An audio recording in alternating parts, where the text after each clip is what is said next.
Late last year, the Board of Regents approved a new reporting guideline calling for UW institutions that participate in NCAA Division I athletics to annually provide information to the board regarding academic, fiscal, and compliance matters related to NCAA Division I intercollegiate athletics.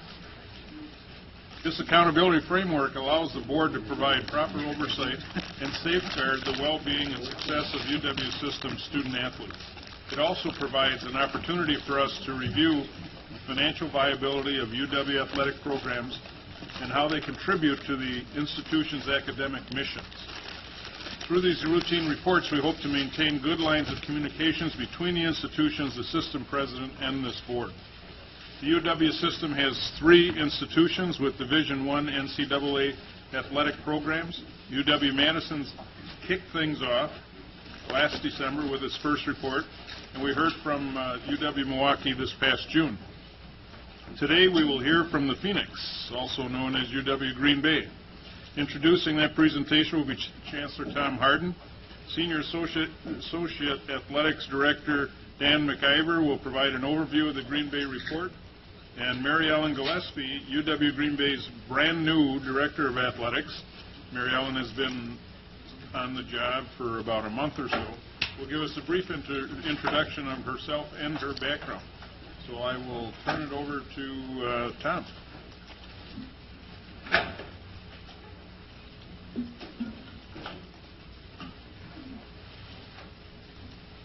Thank you very much. We've awaited this day for a long time. We are the third of the 3, and we've been interested in seeing the other reports and hearing them, and we're really happy to provide our accountability update and are pleased that the Board of Regents really is interested in knowing about athletics. We're really proud of our program. We're proud of our student athletes. They add tremendously to our university, and you'll hear a bit about how they add and what they do in terms of the quality of student that they are as well. I'm going to ask our Associate Athletic Director, Dan McIver, to make the presentation.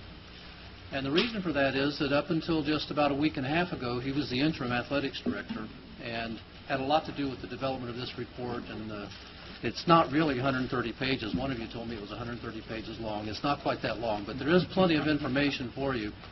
And Dan put this together, and up until just about a week and a half ago, he has been the AD since our prior AD left for another institution. And he's done a great job, and I really am glad that he's here to make the presentation on behalf of the University of Wisconsin Green Bay and the Phoenix. So I'd like to introduce Dan McIver.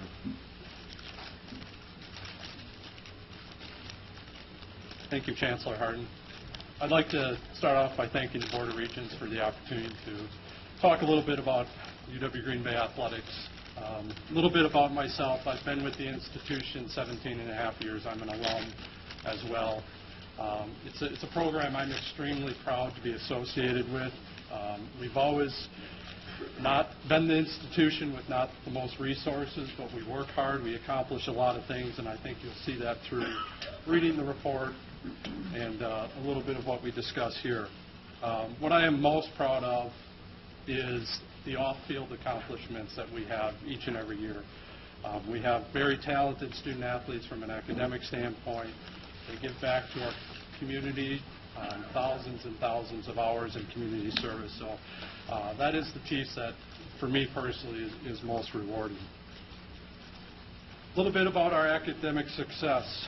Our academic success comes from a team effort. It's not just within athletics. It starts right at the top of the institution and the institution's leadership, focusing on academics. It comes down to athletic department administration, making it a top priority. We have extremely supportive faculty on our campus. They help our student athletes out. They know they have demands. They work with them when they travel to make work up, so that our faculty are tremendous with our student athletes. We receive a lot of support from other departments on campus, tutoring service, academic advising. Those people are all critical in the success of our student athletes' academics. Our coaches, they know academics is the top priority for our department. And ultimately, it comes down to recruiting the right student athletes, the student athletes that want to achieve good academics. We have very few student athletes that go from Green Bay to play professionally and make that a career. So they know their education is the basis for their career. Just a few of the accomplishments we did have last year. The 2012-13 academic year, fall and spring semesters, ended up being our 26th and 27th consecutive semesters with a cumulative GPA of 3.0 or higher amongst all of our student athletes. Our combined GPA of 3.26 for the year was our highest in the history of our program. 12 of our 16 teams had a combined GPA of 3.25 or higher, and 4 of our teams had a combined GPA of 3.5 or higher. Some individual student athlete accomplishments. In the fall of 2012, we had 24 of our student athletes 10% achieve a 4.0. Spring, 25 student athletes did that. For the fall 2012, we had another 151 student athletes achieve a GPA between 3.0 and 3.99, and spring, 151. As well as we had a number of student athletes achieve academic honors, 3.5 to 4.0 GPAs. Fall, 114, spring, 112. That's nearly half of our student athlete population. Within the Horizon League, we had 153 student athletes, over 60% of them on the academic honor roll for 2012-13. 24 student athletes were named academic All-Horizon League teams. 3 of our student athletes were awarded Chancellor medallions, and 6 student athletes received University Leadership Awards. And that was just for last year. You see that every year with our student athletes. It's something we're extremely proud of. It's something that we focus on every year. It's an expectation that we continue that 3.0 streak that we have going on. It's in our strategic plan, and it's something that we all know is out there and work towards.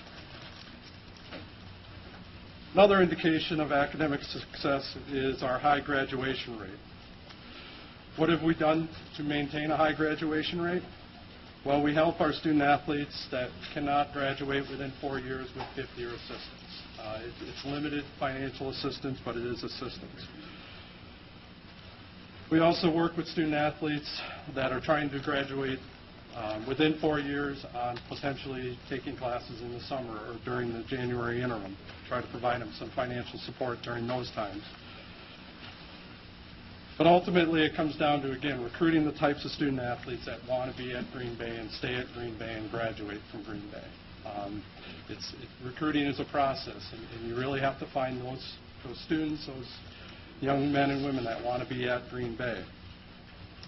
A few numbers. The federal graduation rate for our student athletes is 83%. The general student population at Green Bay is 51%.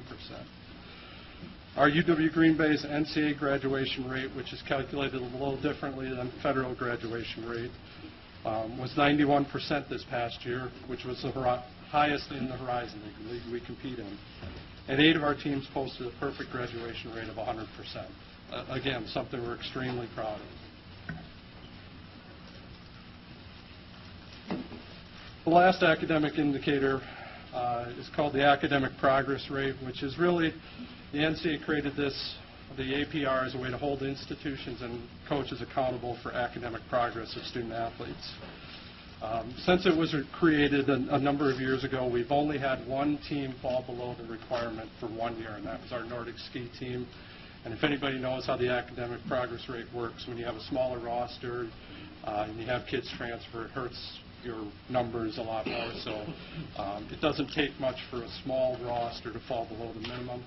We created a recovery plan, academic recovery plan, and that program's in really good shape. The 2011-12 APR, which is the last published APR, we had 8 of our 16 teams post a perfect APR point total of 1,000. All 16 of our teams posted a 4-year average point total above the minimum required, and therefore all of our teams continue to be qualified for NCAA postseason competition. Looking ahead into the short-term future, we really only have one minor concern with men's soccer, and it's really because we've had 3 different coaches in 3 years. So we had a lot of kids transfer out to other institutions when coaches left. They're still above the minimum requirement. We're not in danger at this point of falling below it, but it's a sport that we have to keep our eye on and make sure that we don't fall below the requirement. A little bit about our academic success. Although we didn't win a lot of championships last year in the Horizon League, I still say we had a lot of success and have had a lot of success within our league. Up until last year, our women's swimming program won 7 consecutive Horizon League championships. We've had 6 of our teams qualify for NCAA championships at least once. Nordic ski program has been a very good program. We've had many Nordic ski athletes qualify for the skiing championship. And 2 years ago, we had our first men's golfer qualify for the NCAA championships. He won the Horizon League championship. In 2012-13, our women's basketball program captured its 15th consecutive regular season conference championship and 5th straight NCAA tournament berth. Our women's basketball program is unparalleled success, really, for our level. It's something we're extremely proud of.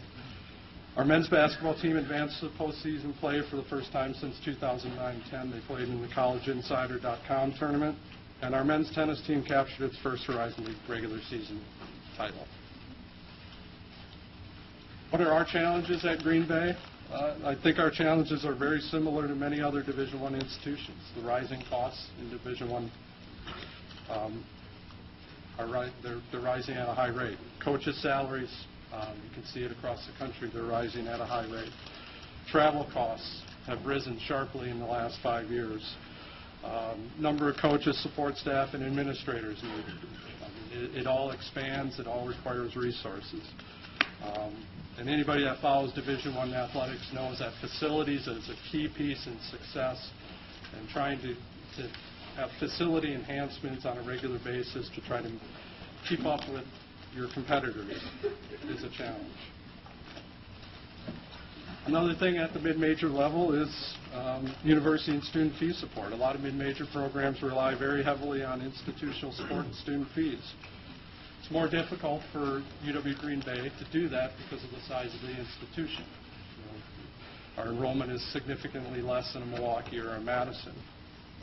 Our students are extremely supportive of our program, however. They contribute a lot of money. So we're very thankful for them. But we're different than a lot of our competitors, which means we have to generate a lot of more money ourselves through ticket sales, sponsorships, fundraising, find ways to generate more money, which we've been able to do. And the other thing that affects institutions like us, decrease in state support.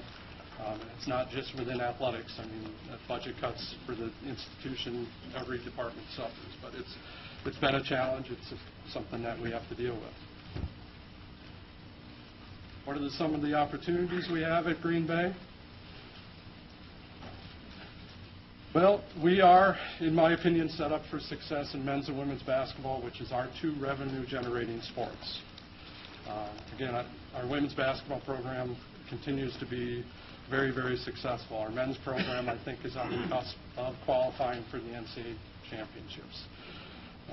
They have a big game against the University of Virginia, who's coached by Tony Bennett, who is probably the most famous player coming out of Green Bay, obviously coached by his father, Dick, when he was here. Green Bay, we have a lot of fan support. Our women's basketball attendance is top 50 in the country. We beat some of the BCS programs' attendance. Our men's basketball program attendance is second highest in the Horizon League, and actually when you look at just paid tickets, we're the highest within our league.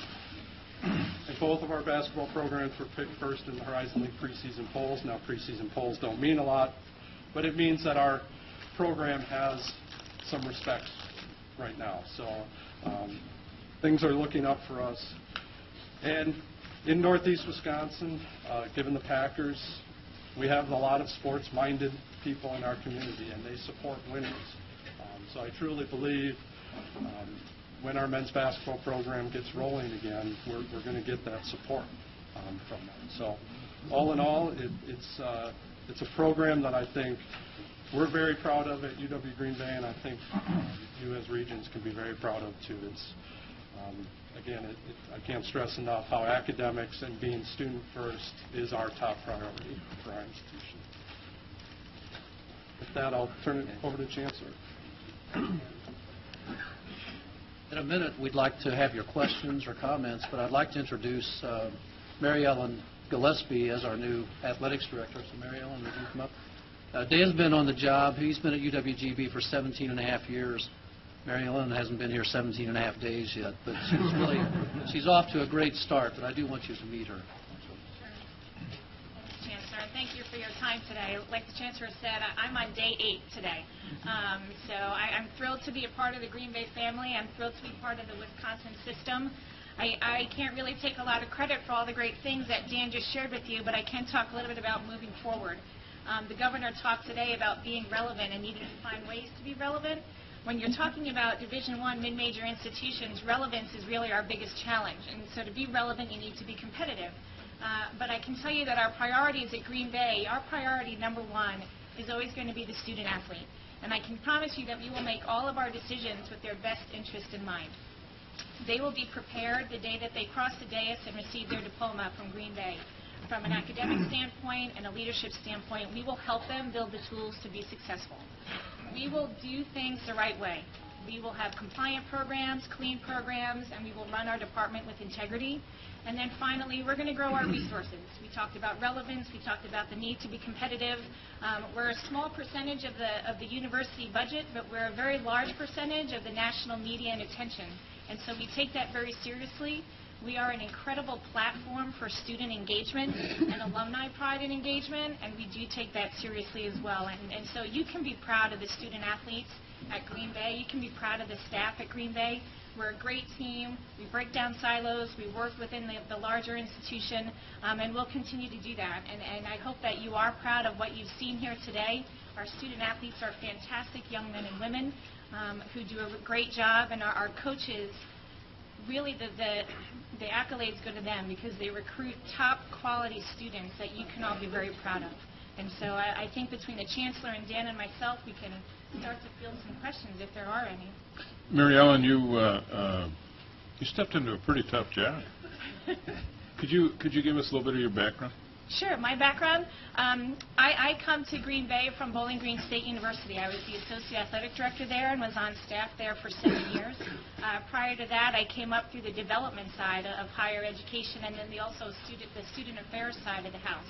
So I think that student affairs and student development and then fundraising and then the athletics piece is kind of a distinct package for a lot of athletic directors. And so it's a huge jump into the AD seat, but thrilled to be here. It's really a dream come true for me. I think I talked about that in my press conference about I really wanted to be an athletic director for a long time. I believe in working with college students, and I know that athletics can help strengthen an institution.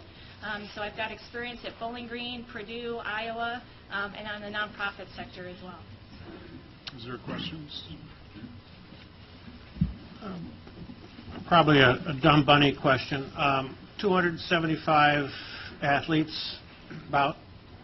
I'm looking at the budget side.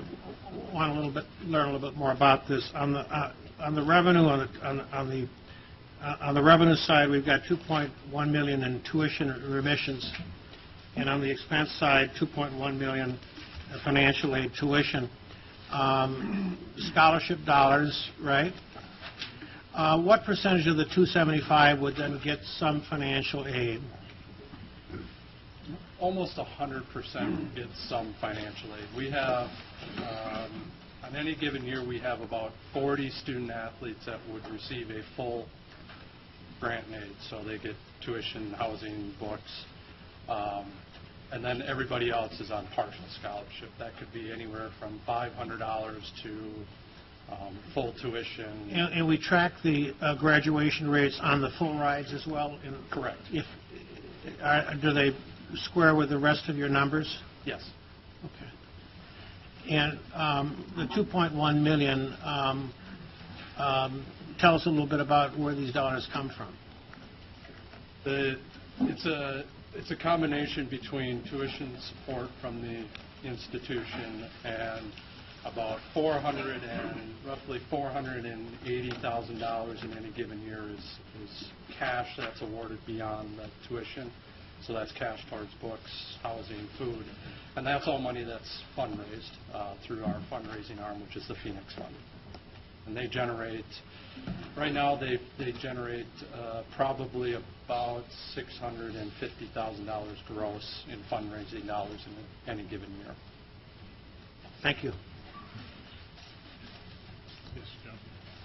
Could you just speak a little bit about the state of your facilities and any challenges you've got there? Our indoor facilities are very good. If any of you have been up to Green Bay and went into the Crest Center, it's one of the finest mid-major facilities in the country. So from an indoor facility standpoint, we're, in my opinion, in very good shape. Our men's basketball program plays at the Resch Center downtown Green Bay, which is a very good facility as well. Our challenge right now is our outdoor facilities for soccer and softball, which we are in the very early stages of capital campaign to try to improve those facilities as well. They have been virtually untouched for 35 years.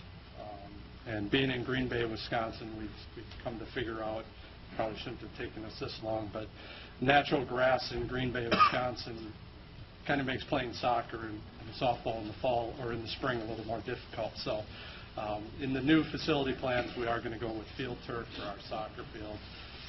Haven't made that jump yet necessarily for softball, but we think where we could reconfigure our softball field would help from a drainage standpoint and get that up to par too. So. Sure. Thank you. Higher profile Division I programs almost by definition face the occasional crisis, I think it would be fair to say. And I know you had one that sort of involved the men's basketball program several months ago, and I thought you handled it extremely well. And I was interested more, not the specifics of that particular issue, but sort of as you reflect back on it in terms of best practices, both from the chancellor level as well as the athletic department level. I wonder if you could share any insights, both in terms of how you dealt with it and going forward, what you might inform us all would be good practices for others in similar situations to do. Thank you. I'll take that one. I appreciate your comments about the issue that we faced in the spring. I think we did handle it very well, and the resolution, I think, has been very positively received. I think I haven't found anything that says here's the best practice for that sort of thing. Maybe we will become viewed as a best practice because of how we handled it. I think we did do it well. We were very quick to react, to get outside help with investigating the concern. We were very open, very transparent, timely, and when the final report of the investigator was completed, it was submitted to me. Very quickly after that, I made my statement as to how I was going to resolve it. We released it all, both the report and my statement, very, very quickly, and we got very positive response. Not so much on the issue all over, but how it was handled was responded to very positively. ESPN even was comparing a previous crisis in another institution. Was actually talking about one that happened shortly before our issue arose, and said the problem was they didn't do what Green Bay did, and that was to react quickly, to be open, to be completely transparent as possible as we could, as much as we possibly could, and to resolve it in a way that everybody could understand and see why. So I don't know the best practice, although I thought we were pretty well prepared to react to this particular incident. Thanks. That's the trick of best practices, Chancellor. You do them, and then they become the best. Drew? I would echo Regent Pruitt's comments. When you talk about Division I athletics, the ability to talk about increased GPA, graduation rates, which are phenomenal, and a commitment from a brand new athletic director to integrity, that's what you look for, and that's certainly what a system should look for by way of the athletic A quick question, as I was reviewing the materials, you see a little bit of volatility in your operating budget from year to year. Intuition gives me a sense of a lot of ideas, but maybe you could just talk a little bit about that. You have a surplus one year, a deficit the next, but you also maintain reserves to manage that, which looks to be very well, again, transparent and accountable. But just give us a little bit of better understanding of the finances and how they operate this way from year to year. Given the level of our, or the size of our budget, you can have a few things that can happen in a year, and I'll use this current year. Our men's basketball team went to the Bahamas in August. That's a $40,000 expense that you're not going to have every year. So, you know, small things like that, relatively small expenditures, are going to have look more volatile within our budget just because of our sheer size. The other thing you'll see in our budget, and again, this is a great year for an example. We had Wisconsin and Virginia playing us at the Resch Center. Our ticket sales are going to be $100,000, $120,000 higher this year than they were last year. They're going to go back next year, probably close to last year, because you're not going to, you know, Wisconsin generates $100,000+ just in that one game.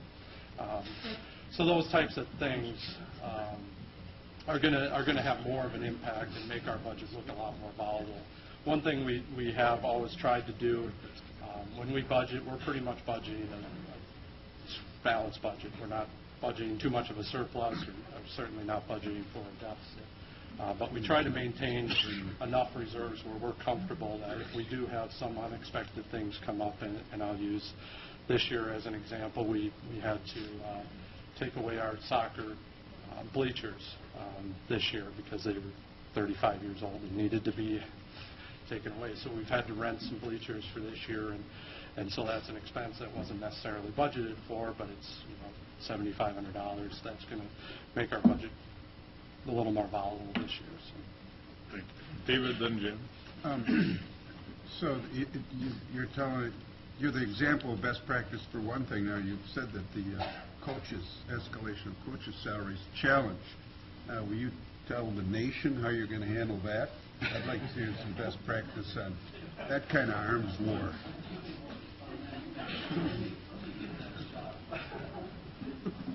And I also understand you're in a little different position in that sometimes, like other smaller, successful programs, they pass through. Yeah, we are an institution that is accustomed to running outstanding programs on a little bit of money, frankly. And that's a good thing, but it does create challenges. Division I athletics has increased coaches' salaries across the country tremendously. We haven't.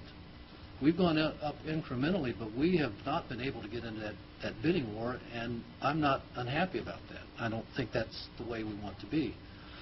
So we've been able to do a great job of hiring outstanding coaches, and they stay for a while, sometimes stay for a long while. We've had coaches stay for 15, 20, 25 years and do a good job. We've had others who've come in for 4 or 5 years and then be hired away with 2 or 3 times their salary.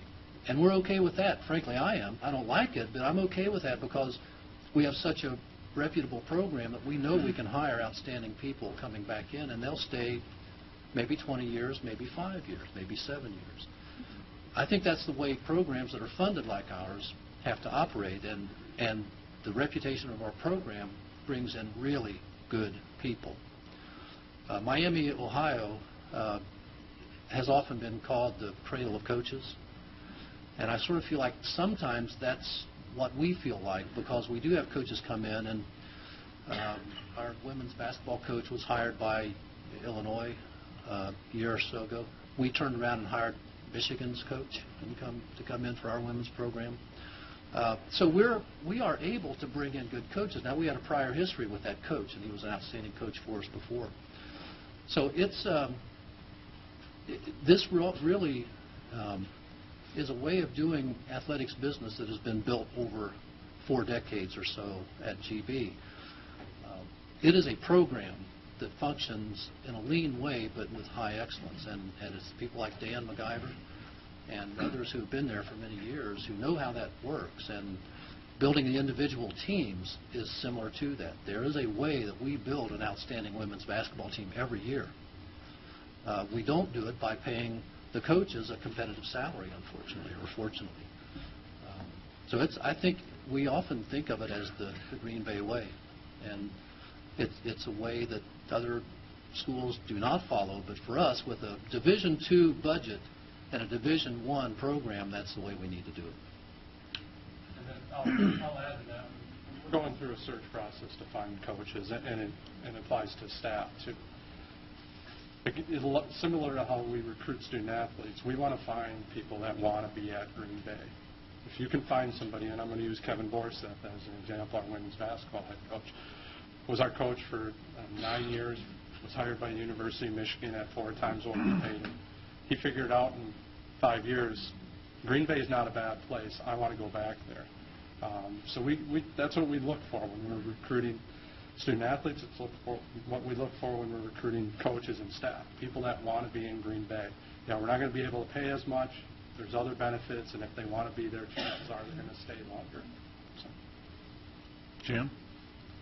Thank you. The girls' WIAA basketball tournament is in Green Bay now. Are you benefiting financially from that? No. Not in any way? No. That's held at the Rush Center, which is run by PMI. We don't benefit at all. Not from a financial standpoint, but having it in Green Bay is a good thing for our program. I think it's a really good thing for the WIAA because Northeast Wisconsin is extremely supportive of girls' high school basketball and women's basketball in general. The Rush Center is where our men's basketball program plays their games. So although we didn't get money from that, every time I turned a game on, UW Green Bay was shown there on the floor. And so there was quite a bit of visibility for us for that. Yes, Tracy. I was when I brought it up. When I was reading through materials, I did notice the men's soccer numbers were a little troubling. Could you explain? I understand a little bit, but explain to me why that is and what you're doing to change that. That maybe that's just an anomaly, and this is what the process that we have that we've done before that's going to. Right. To change that, because when you had such good numbers everywhere else, that just really stuck out to me. The APR numbers are influenced by retention points and eligibility points. So if you have a roster of 25, each athlete can earn 2 points in the fall, 2 points in the spring. What happened with our men's soccer program, we had a coach that was our coach for 7 years, I believe. Took a job out in Hartford. He is from that area, so he left. We hired a gentleman that came in for 1 year, basically, and then was hired by Milwaukee. So through those two transitions, at a higher so through those two transitions, we had a number of kids transfer, so we lost retention points for those kids. When Milwaukee hired our coach away, it was in late May, so we didn't get a coach on board until early July. Because of the transfers, we had to take, I'll say, some risk with bringing in some kids at that point, and those kids ended up just not fitting in Green Bay, so we lost some more retention points there. I think it is an anomaly. I don't think we have a long-term concern. It's never good to have that much quick turnover with coaching staff. It's just not. So are you pleased with who you have in the position now? Very pleased, yes. Any other questions or comments? Chancellor Lovell, any comments?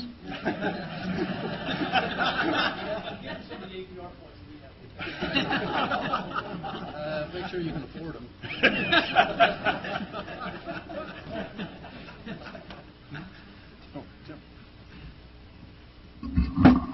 You mentioned that you're on a very tight budget, which is obvious from the information we've received.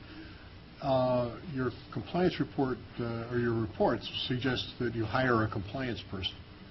How do you make space for somebody in a tight budget like that? Well, we absolutely have to have an NCAA compliance person on staff. It's somebody needs to be there every day to make sure that we're complying with NCAA rules. That person actually is also our senior women's administrator. She has sport oversight, so it's not just a compliance person. Much like most of our positions in our department, you have multiple responsibilities. So it's, she probably spends about half of her time truly on NCAA compliance. But doesn't the report suggest you hire another compliance person? That was the report. The Horizon League does a compliance audit once every 3 or 4 years. That was their recommendation to us. We haven't moved forward with it because of funding. Until we can figure out how to fund another position, we'll stay at the one. Thank you. Thank you. Tom, Dan, and Mary Ellen, it was a very special program up there. Keep it up. Thank you. Go Phoenix. Chancellor Ford didn't hear me say that, did she? Our next agenda item is remedial education. National data clearly indicates that the number of college freshmen who are being placed into remedial classes is rising. In the UW system, we are addressing this challenge head-on. And to start things off, President Riley has a few words. Thank you, President Fellow. Good morning, or good afternoon now, everybody. And as Mike noted, that national trend of more students needing remediation is getting a lot of attention for some very compelling reasons. Among them, we know that remedial classes typically extend students' time to degree and therefore the overall cost of their college education. And neither of those things is acceptable. Here in the UW system, we've taken this issue seriously for a long time. To varying degrees and in different forms, all 14 of our campuses offer programs and classes that help our students acquire the skills they need to move forward with their college education and to succeed in college education. The diversity of remedial programs within the system provides us with both a challenge and an opportunity. The challenge is that different metrics and methods used around the system can lead to aggregate data when you look at it all gathered up. It's really not as informative as it could be. Always a problem with aggregate data, maybe in this case even more of a problem than in some other areas. You'll see an example of this in Vice President Nook's presentation in a minute. The point is, different institutions in the system have quite different student bodies, different academic standards, and different courses of action for remedial work. As a whole, that diversity of data may not provide a very simple or straightforward explanation of how we're doing, which is certainly what this board will be interested in. But within that diversity of remedial programming, I think there's also a great opportunity. Using the collection of ACT scores, high school GPAs, and placement exam scores of our students, and aligning those with the various outcomes at our institutions, we can mine this unique data set to more fully understand what works in what context and what does not. Then we can develop policies and practices that have the right level of standardization, the right level of customization for institutions and students across the system. And this is an area where I think, as in many of our areas, we need a certain level of standardization across the system and a certain level of customization across the institutions.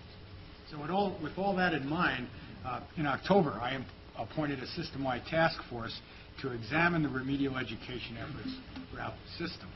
This group has 3 co-chairs: Phyllis King, who is Associate Vice Chancellor at UW-Milwaukee, Dennis Rome, who's Associate Provost at UW-Parkside, and Mark Balhorn, Professor of English at UW-Stevens Point. The task force will be reviewing the current Regent system and institutional policies, and we have all 3 at 3 levels relating to remedial education in the system. The group will also review the national literature on remedial education to identify best practices that might be implemented in our institutions.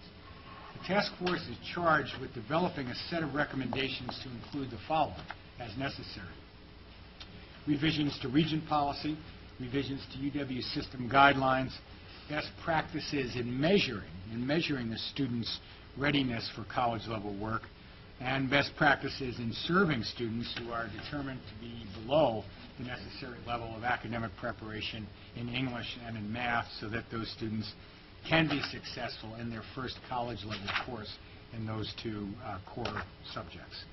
So this task force taps individuals from a wide variety of academic backgrounds, and I think when you look at remedial education, you need to have people from a wide range of disciplines looking at what you're doing, because the students, if they're successful, who go through the remedial programs will wind up in a wide range of courses when they get through them in different disciplines. But we've also asked the group to engage faculty members who really focus on working in remedial education within the system as they develop their report. So the task force has already had its first meeting. It met on November 15th, and we've asked the group to complete its work by the end of this academic year. So with that, I'll turn it over to Senior Vice President Nook for some more detail on this topic. Mark. Thank you, President Falbo and President Riley. It's not traditional that the remedial education report come to the full board, and we decided to do that because in the last couple of years there's been a lot of national coverage of remedial education. And as we did the remedial education report, the original one, we realized that we needed to place it in a national context, and that might be helpful for all of the regions to understand where remedial education is, how it fits into this dialogue that you're hearing about. Is that better? Oh, all right. Good. Thank you. And so place it into some context for you as well. Before I begin, just a couple things about remedial education in the UW system.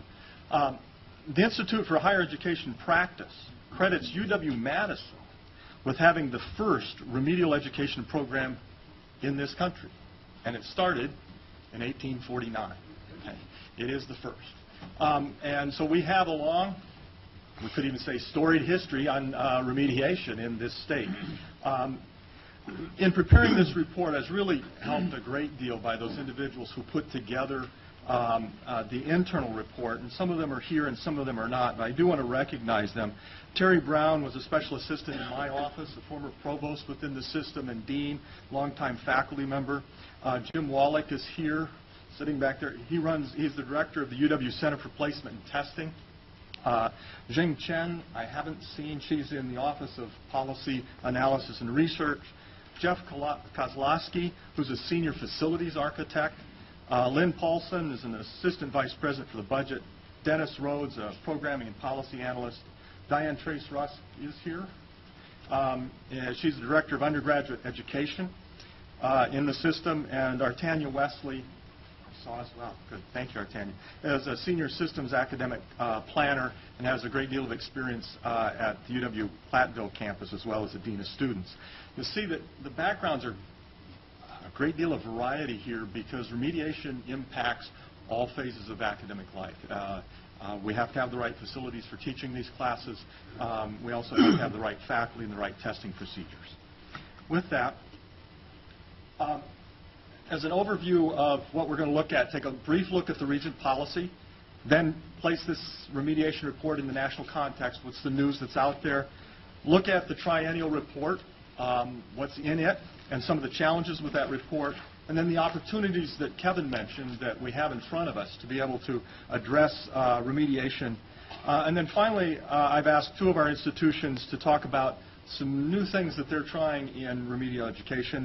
So we'll have a presentation by around basic writing at UW Eau Claire and the developmental math reform at UW Milwaukee. So to start with the policy, there's a great deal of history, the history of the development of remediation in the report that you received, and I certainly don't want to go through all of that. It's tedious to read, let alone to stand and talk about. The important factor is that throughout this history of the system, remediation has existed, and there have been policy discussions really from the beginning of the system, and dating back even before that, like we said, to 1849 at UW-Madison, and before that on all of our other campuses, before merger on all of our other campuses. The current remediation policy can really be traced to 1988, and it was really last modified in 1994, so it's been 20 years. There was an audit done in 2001, a policy program audit, and they made some excellent recommendations. Some of those have been followed up on, and some of them have not. In looking at the policy itself, looking at the right-hand pane of this slide. Yes? That's not what the report says. What the report says is that the follow-up is unknown. Follow-up on some of them is unknown. Follow-up on some of them hasn't been done. Follow-up on some of them has been done. So we're in the middle on that, yeah. Okay? 12 years later. 12 years later, yes. Yes. Okay? I want to call your attention to 3 of these policy points. They have the highlighting here. All remedial courses shall be offered on a fee recovery basis. What this means is that students pay for their remedial education work. We don't put state funds into this. It is paid through students' tuition. We don't call it even tuition dollars. It's collected as tuition and then separated out immediately to create the budgets for remedial education. So there aren't state dollars involved in remedial education.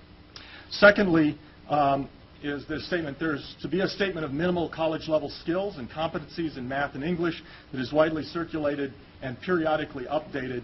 It was created in 1994 and updated in 1994. So periodically, it must just be a really long period. And it has not been as widely circulated as I think any of us would like. From time to time, it's been available. It is on our website. But it isn't something that is openly discussed. It is communicated to counselors at the high school levels at an annual meeting, but it isn't as public, I think, as many of us would like to see it. Finally, the bottom point here, UW system institutions will cooperate with DPI in developing a plan for assessing English and mathematics skills of high school students throughout the state. We have worked on this from time to time. Currently, we're in a project over the last 3 years now around the Common Core, where we're working effectively with DPI to help establish those competencies through the Common Core state standards. Turning to the national context, most of the discussion over the last 2 to 3 years has really been managed by Complete College America. This organization was formed with the mission to work with states to significantly increase the number of Americans with quality career certificates and college degrees, and to close these achievement gaps for the traditionally underrepresented students. A year ago, Regent Milner and Regent Roberts, Representative Nass, myself, Associate Vice President Heather Kim traveled to one of their convenings to learn more about the organization. And they are the ones that have produced most of these reports. There are now 45 states that are members of Complete College America, and Wisconsin is one of those. What they find in their reports and their conclusions is shown on the left panel. I'll point out a few things. Too few students complete remediation, and too few students graduate. In their best practices, they point out 3, and I want to call your attention to 2 of them because they align with Regent policy statements. And those are the bottom 2 here with the asterisks beside them. Aligning the requirements of entry-level college courses with requirements in high school graduation, that policy statement we just looked at. And finally, administering early college anchor assessments in high school, which we've also been asked in a way to do, and we have done, especially in mathematics, in developing an early math placement test that in the last time it was given last year, it's given every year, about 10,000 high school students participated in that, mostly high school juniors. Some sophomores take it, some seniors take it, but mostly juniors. Okay. So that's sort of the national context. Yes, Regent Higgins. I'm looking at the report, which says that there are several national initiatives and reports that address remedial or developmental education in American colleges and universities, and you chose this Complete College America. Yes. I also looked at a couple paragraphs later that says that these reports, conclusions of the study rely heavily on data from 2-year community colleges. And you mentioned that there were 45 institutions who were members of this group. Look, there are obviously other groups. Why did you pick this group? If that's going to be our standard, why are they different than the other groups that are out there, especially if most of them are community colleges? Yeah, within Complete College America, there are more than 45 institutions. There are many institutions. There are 45 states. Is it 45 now, Heather? Is that right? I think it's 45 states that are members of CCA. They use all of their institutions in collecting data from those states. When CCA looked at this, they did focus on the community colleges. And one of those of you that were on the education committee may remember that down here what I said is we need to worry about whether or not these conclusions are really applicable to our institutions. I think they identify good best practice. I'm not sure their conclusions, though, don't match up with what we're going to see a little bit in our report. We do have a good completion rate. We do have a good graduation rate if those students will complete that remedial education. Well, so comparing, this Complete College America that you've bought into with other potential opportunities to buy into, where are their reports? Do some of these other institutions have report data that are closer to what our experience is? Most of the data on remediation has really focused on the 2 years throughout the country. Even the others has really focused on the 2-year institutions because that's where the majority of remediation occurs within the country. So it's hard to find remediation reports on the 4-year institutions. We've got a list of them in of all of the things that we went through, the resources in that full report. Complete College America has been by far the most nationally commented upon, most nationally visible in the last 2 to 3 years. If you go back to 2000s, the reports, there was another set of reports that were out at that time that are referenced in the audit. Similar conclusions were reached from those national reports at that time. And many of the recommendations that you see in the 2001 audit are very similar to the recommendations that you see coming out of Complete College America work. They really are aligned. Okay, but I guess I keep asking this question. Why did you choose Complete College America versus the one that was there before and comes out with reports that are close to what it's? What does Complete College America offer you, or what background does it have that would exclude the participation in other of these institutions? We are a member. Became a member of Wisconsin. Wisconsin became a member, not UW, but the state became a member of Complete College America a year ago. It's something a governor signs the state up for.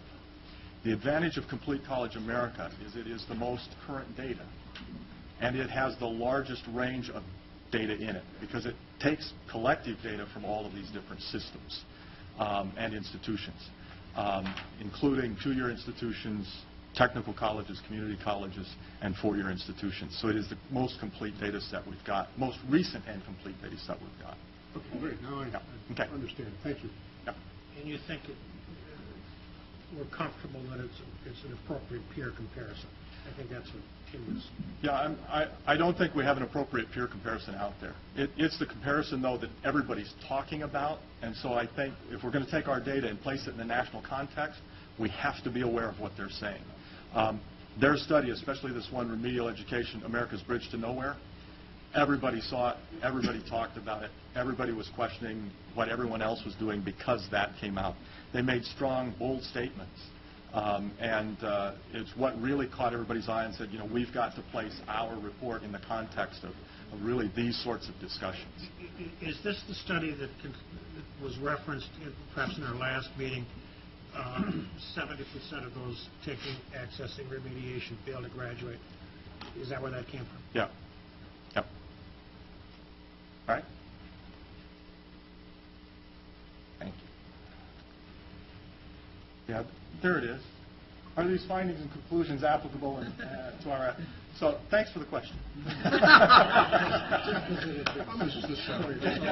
I'll pay you later for that one. Thank you. All right. Let's turn now to the remedial education report. And to do that, I want to look at things that impact remedial education in the state. And this is really everywhere. Any system you look at, who's placed into remedial education and why? 4 things impact whether or not a student is placed into remedial education. Their academic preparation, the admission standards of the institution they're applying to, the college readiness exam, whatever we use to determine whether or not, to test whether or not they're ready, and then the cutoff scores that we use to determine who's ready for college and who isn't yet prepared for college and needs some remedial work. And 3 of these, the ones highlighted in blue, are the areas that the University of Wisconsin really controls for our students. We have an impact on academic preparation. We have a partner in DPI on academic preparation. And I've asked Tony to talk just briefly about that. As long as you're being interrupted, Mark. As you see, Mark has up on this slide 4 areas of leverage, and one of them is in black, and it really has to do with where I come from as state superintendent. And I just want to let the Board of Regents know that I understand that PK through 12 has a major role in making sure that we lower these remediation rates. I get that. And this is exactly why we have shifted our focus from every child a graduate to every child a graduate career and college ready. We already lead the nation in graduation rates, but we must make sure that our kids are career and college ready. And that's also exactly why we adopted the Common Core state standards in mathematics and English language arts 3 years ago, and we're implementing that across our schools in the state of Wisconsin.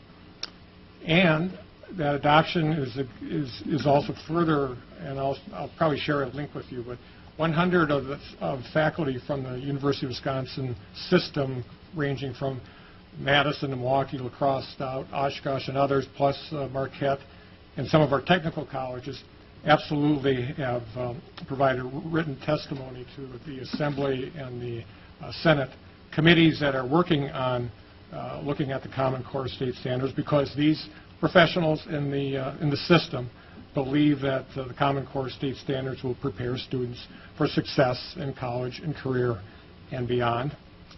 And this is exactly why the UW system has been a great partner with us on implementing and rolling out the Common Core state standards over the past 3 years.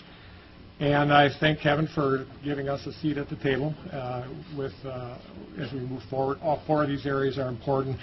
But I just want to reemphasize and let my fellow Board of Regents know that I get it, that there is issues that we must face, but we believe that we're headed in the right direction with the adoption of the Common Core state standards and other reform efforts that we're undertaking. So thanks for letting me interrupt. Thanks, Tony. We'll talk a little bit more about the Common Core state standards, or at least a set of statewide standards and their impact on remediation as I move towards the end of this report as well. But focus for a little bit on the 3 in blue, because that's what we're going to be asking this remedial education working group to really look at. Those are the things that we as a system have control over immediately and impact our remediation rates in a way that we can control them at the moment. Okay?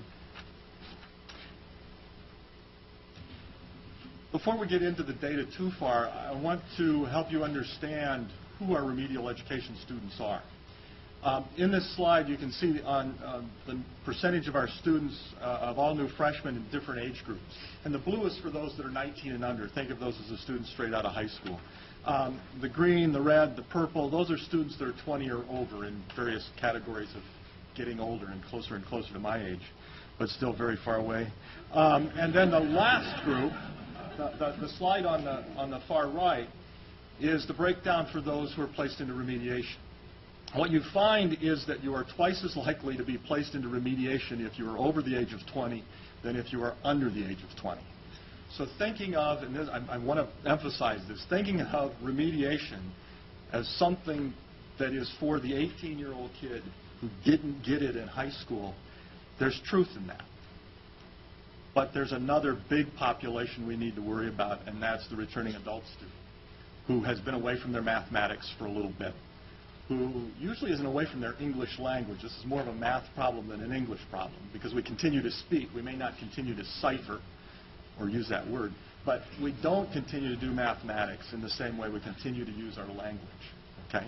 So this is something that is important beyond the 18-year-old students. One of the interesting things to do in sort of the history of higher ed is go back and look at remediation. Just following the GI Bill, there was a huge spike in remedial activity as the GIs came back and started to engage in college classes, because they needed the math skills to get back into the college and build those up. So we need to keep that in mind as we look at the data, that this isn't just 18, 19-year-old kids fresh out of high school. So looking at the data, this slide shows us how the percentage of the new incoming freshmen who needed remediation has changed over the last several decades.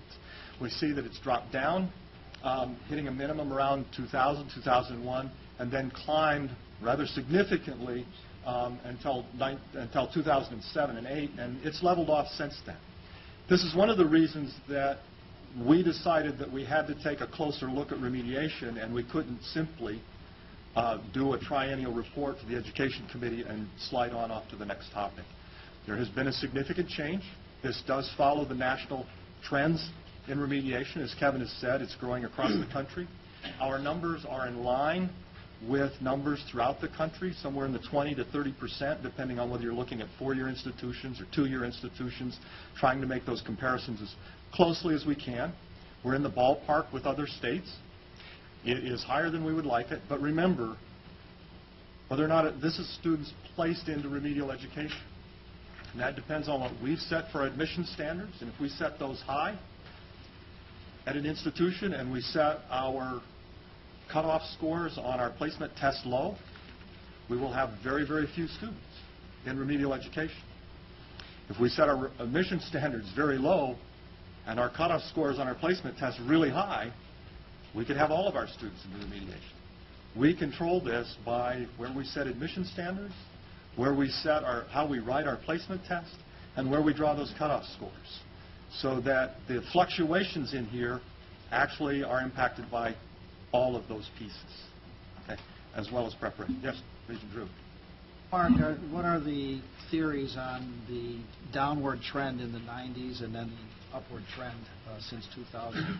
I can't speak to all of that, and that's part of the reason we've put the committee together. You know, we've done a kind of a quick look now, and we don't have all of that. If you go back to the 2001 audit report, you'll see that there was a big push back in the late 90s to bring these numbers down.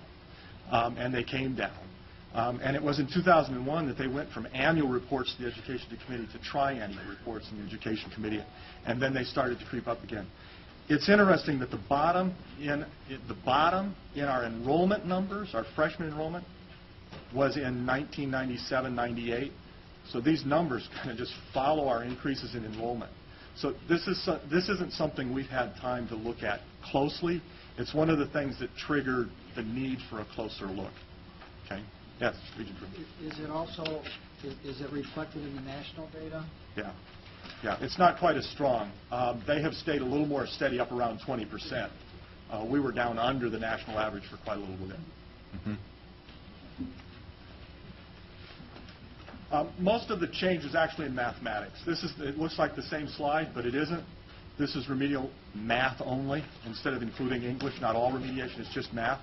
Most of the remediation that's done in the system is done in mathematics. There's a somewhat smaller amount done in English. So roughly 20% of our students at the moment, incoming freshmen, are placed into math remediation courses. Okay? Would you stay on that slide? Sure, sure. Absolutely. Very smart people are meant to be working here, including yourself. Yes. In furtherance to Regent Drew's question, what's our best operating assumption with regard to the doubling in the Wisconsin? Forget about others. The implications of the enrollment cap might have played a role. Is this greater distance between the needs of a college student in college math and what we're getting in K-12? In other words, has K-12 math not changed while higher education math changed significantly? Not long ago we had CEO Imhoff from GE standing at the podium talking about advanced applied engineering. Maybe we heard less of that in the 90s. So as you think about that, the other part of my question is also in this report, which is the final of your key bullets, which is the cutoff score. Mm-hmm. And the most concerning thing that I saw in the whole report was that if we use the cutoff for one campus across the system, 4%, of the students would need math remediation. If we use a different campus's standards, 40%. Yes. And so here we've been rocking along with that kind of differentiation. Can you put a little more Yeah, let me put just a little bit on that for you. And I'm going to look to Jim in case he wants to jump in, because Jim looks at the exams and how they may have changed and how some of these cutoff scores have changed, has a little better history of that. He's also looked into some of these differences. So we have, as you noted, Regent Whitburn, taken the caps off in enrollments at about the time these things started to climb, and it might be easy to run to the assumption then that we started to let in a different group of students. That said, I don't think that's true, because when I look at the percentage of Wisconsin high school graduates who come to our system, that's flat. That stayed at 32%. So that indicates we're probably getting the same cut, but we've got to look at that a lot deeper, right? That's a nice hypothesis, but that has to be tested, okay? We haven't changed the percentage of students coming out of the Wisconsin high schools that come to us. That stayed flat. There have been changes in the math curriculum that occurred back at about the late 90s. And there is some suggestion that maybe that has made some changes in these numbers. We have had changes to the way we structure the exam, the way we score the exam. We've had institutions change their missions and change their admissions requirements. All of those things could impact it. And that's what makes it sort of a mess to disentangle. And we need to try to do that. I'm less worried about how we got here than what we do in the next few years to determine, is it appropriate to have 20% of students, new students in remediation? We don't really know what the number should be, right? Because it depends on these other factors. Is 20% too high? I'd say if it's 50%, that's way too high. From my perspective, the most important thing is the students that we admit to these institutions, to our institutions, we make sure we've got the courses and the programs they need to be successful when they get here. So I'm less worried about the percentage of students who are remediated than I am what happens to them once they pull through. I am troubled by this being at 20%, but I'd be more troubled if our statistics on graduation rates were bad. And we'll look at those in just a little bit. And what about the 4% versus the 40%? Yeah, that's one that caught our eye immediately, and it's one of the reasons that I made sure it was in this report. There are differences between these institutions, and you might think that these are two institutions with very different missions and very different student bodies, and they're not. You know, this isn't our most selective institution and our least selective institution. They're more similar than that. One of these institutions has looked at those numbers, the 40%, the one that would be at 40%, and said, we're making some changes. They're going to redo what they're doing. The math department had some good reasons for setting their cutoff scores where they did, but they are rethinking that because it was affecting some of the students who didn't need the remediation, needed to get into other math courses. So that one, this study alone, has helped those institutions kind of rethink what they're doing and to look at these numbers. And part of what we're asking this working group to do is to go back and look at those cutoff scores, look at the exams that are used, and what is a good way to set these numbers, and what sort of variation would be expected given the differences in our mission statements, differences in our admission policies and requirements. Regent Farrell. I don't know when to jump in with this, but you're focusing on math, and that's where the focus has to be, I think. Yesterday I think it was unfortunately on about page 9 of the Milwaukee Journal-Sentinel, were the international test results for high schools. We're 25th as a nation. Now, I don't know who's satisfied with that and how much of that adds to this need. And the fact that there's one person dealing with K-12 education on this group, I think it won't come up with the right answers.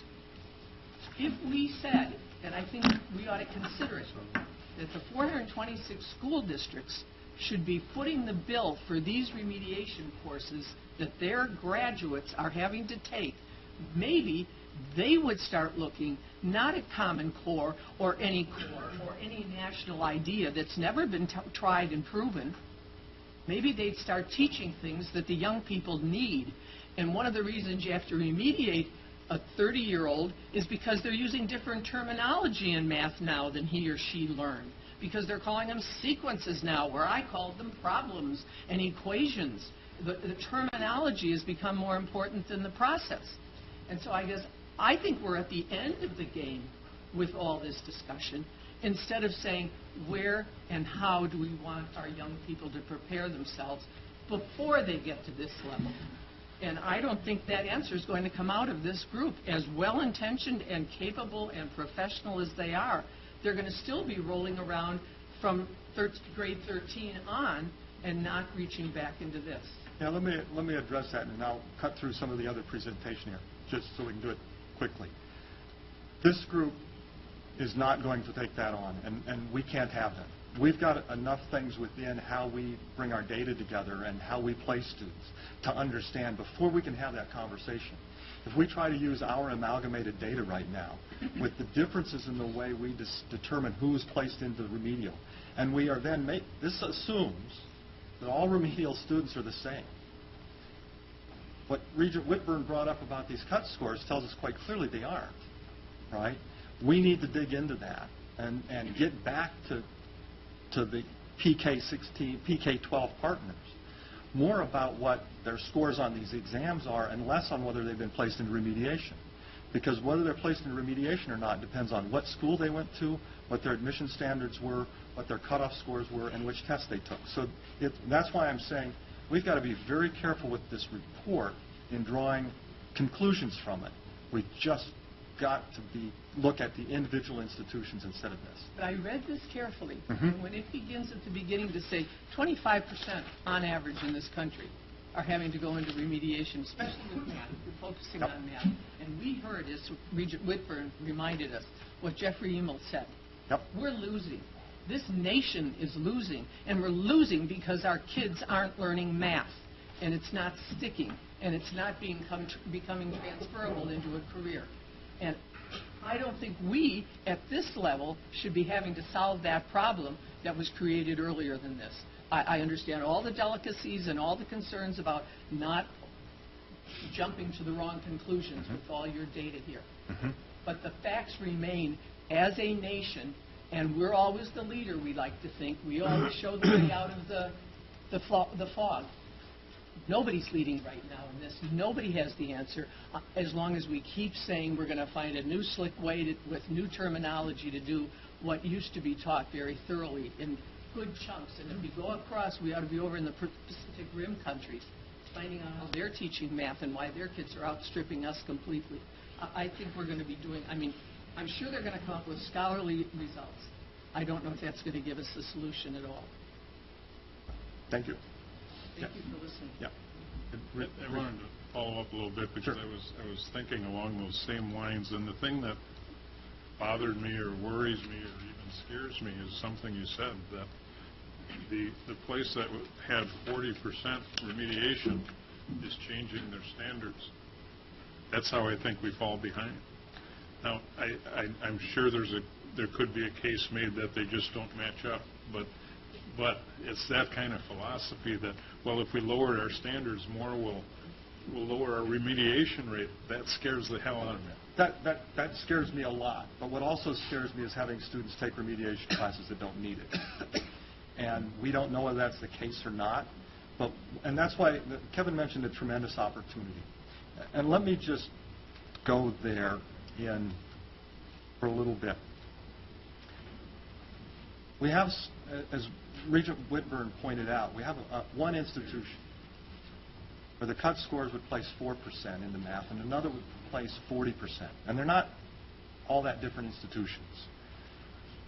We've got an opportunity here just with those two institutions to figure out what really works, right? Because we've got one who is setting their scores at a fairly low level compared to the others, remediating some, but now there's this whole group up here that on other institutions are going to be remediating.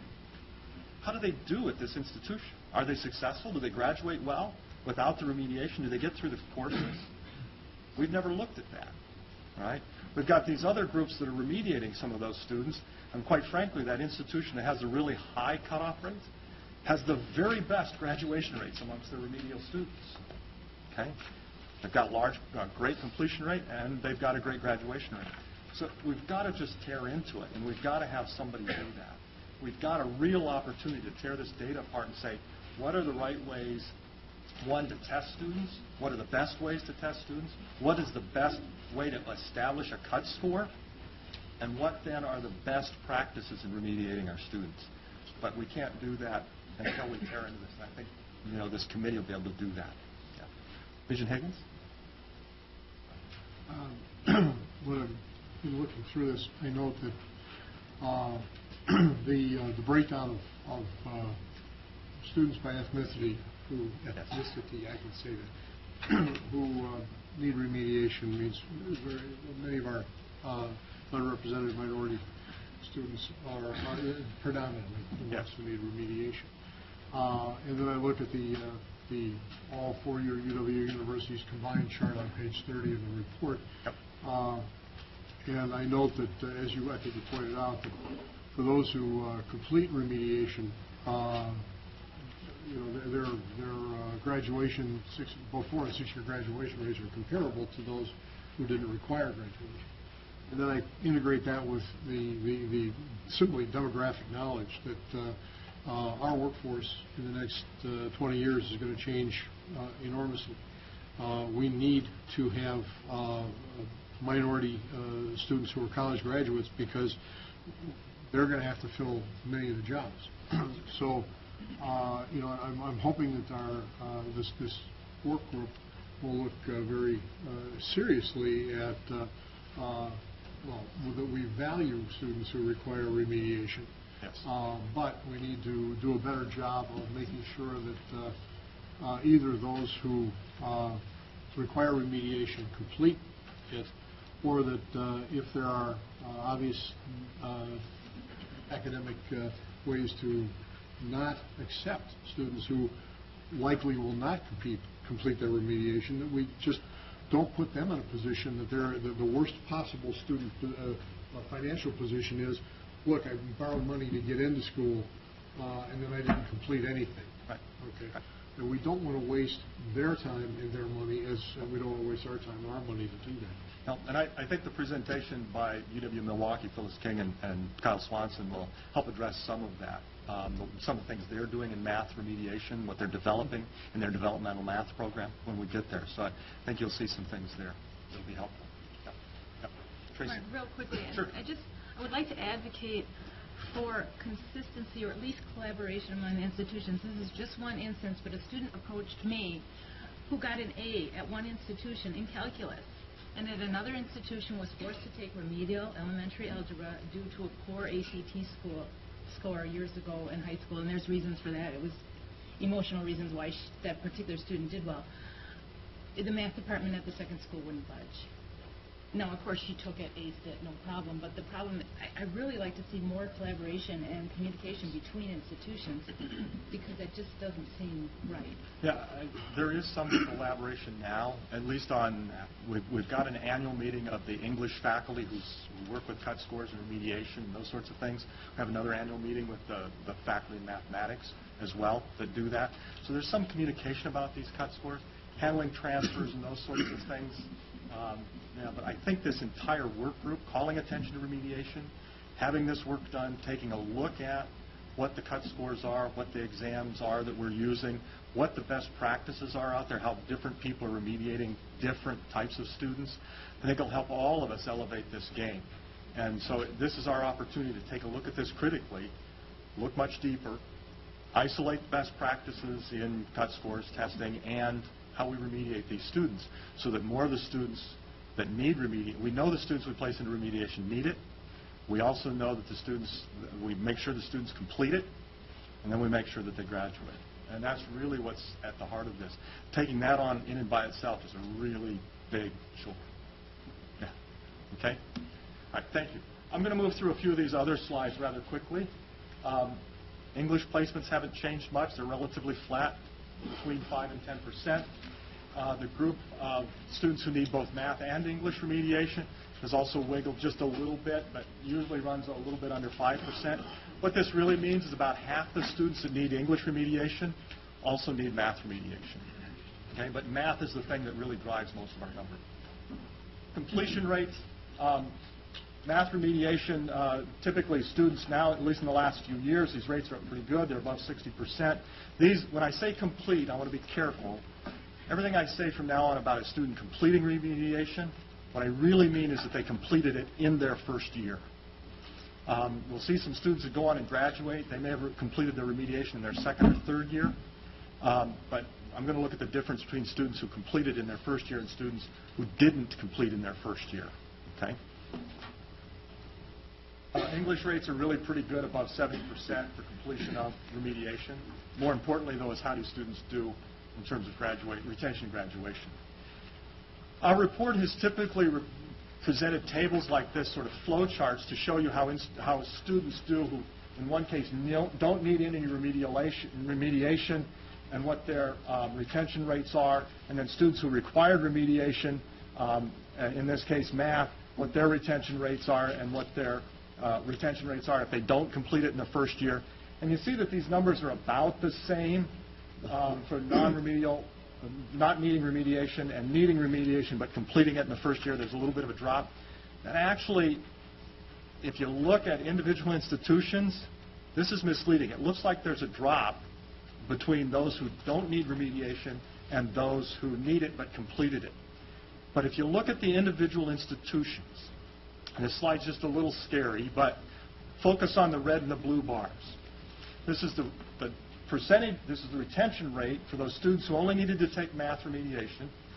The blue bar is the retention rate for those who needed no remediation by institution. And the red bar is those who needed remediation but completed it. And this is the retention rates. There's only two institutions for which the retention rate of students who needed remediation and completed it is not greater than the other. In other words, look at Platteville. You're actually much more likely to be retained if you needed remediation, completed it in your first year, than if you didn't need remediation. And that's true at all of our institutions except for two. And those other two institutions, one is Madison, but you're talking about 15 students per year. And the other one is Oshkosh, and Oshkosh, the difference isn't anything close to significant. It's essentially even. All right? So, as it turns out, if you need remediation and you complete it, your odds of being successful, at least being retained, are higher than if you don't. Now, when you throw this all together and amalgamate it in the system, the numbers don't work out. All right? So you've got to look at the individual campus data. How well are our institutions doing with remediation? When you look at graduation rates, there's a slight dip now. They aren't quite as good for those students who needed remediation and completed it. However, at Platteville, they're still better. Again, statistically, that's not significant. Platteville, the students that needed remediation, didn't need remediation, those that did and completed it, that's essentially the same.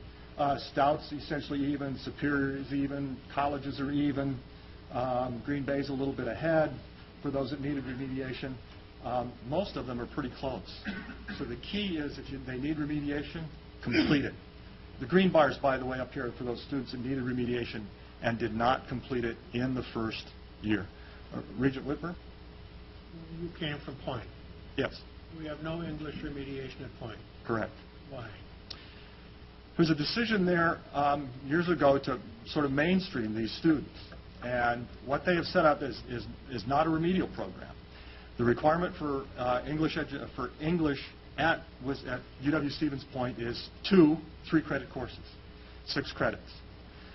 What they do is use a writing sample to determine whether or not a student is advanced enough to go into an advanced composition course. Think of it as an honors course. No, they don't call it honors, but think of it that way. So a student whose abilities are high enough is allowed to take a single 3-credit course. Everybody else goes into a mainstream course. Now, you're going to hear from Eau Claire in just a little bit that they're trying the same thing. And Madison has always done it. This is one of the recommendations that came out of CCA as well, is that we mainstream students who should need remediation and provide extra support. this is one of those other things that gives us a real opportunity. We've got students at Point that we know their ACT scores, we know their English placement scores, test scores, and we know how they do at Point. And we have other students with exactly the same scores that are remediated on other campuses. And we can compare the success rates, retention rates, graduation rates, and determine is what Point's doing, is what Eau Claire's going to try to do, is what Madison's doing a best practice, and how might it work at some of our other institutions.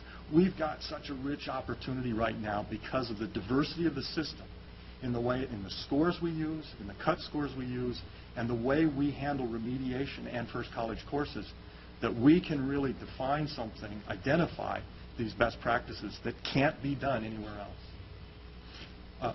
Chancellor Lovell. Is that previous slide, is that one-year retention rates?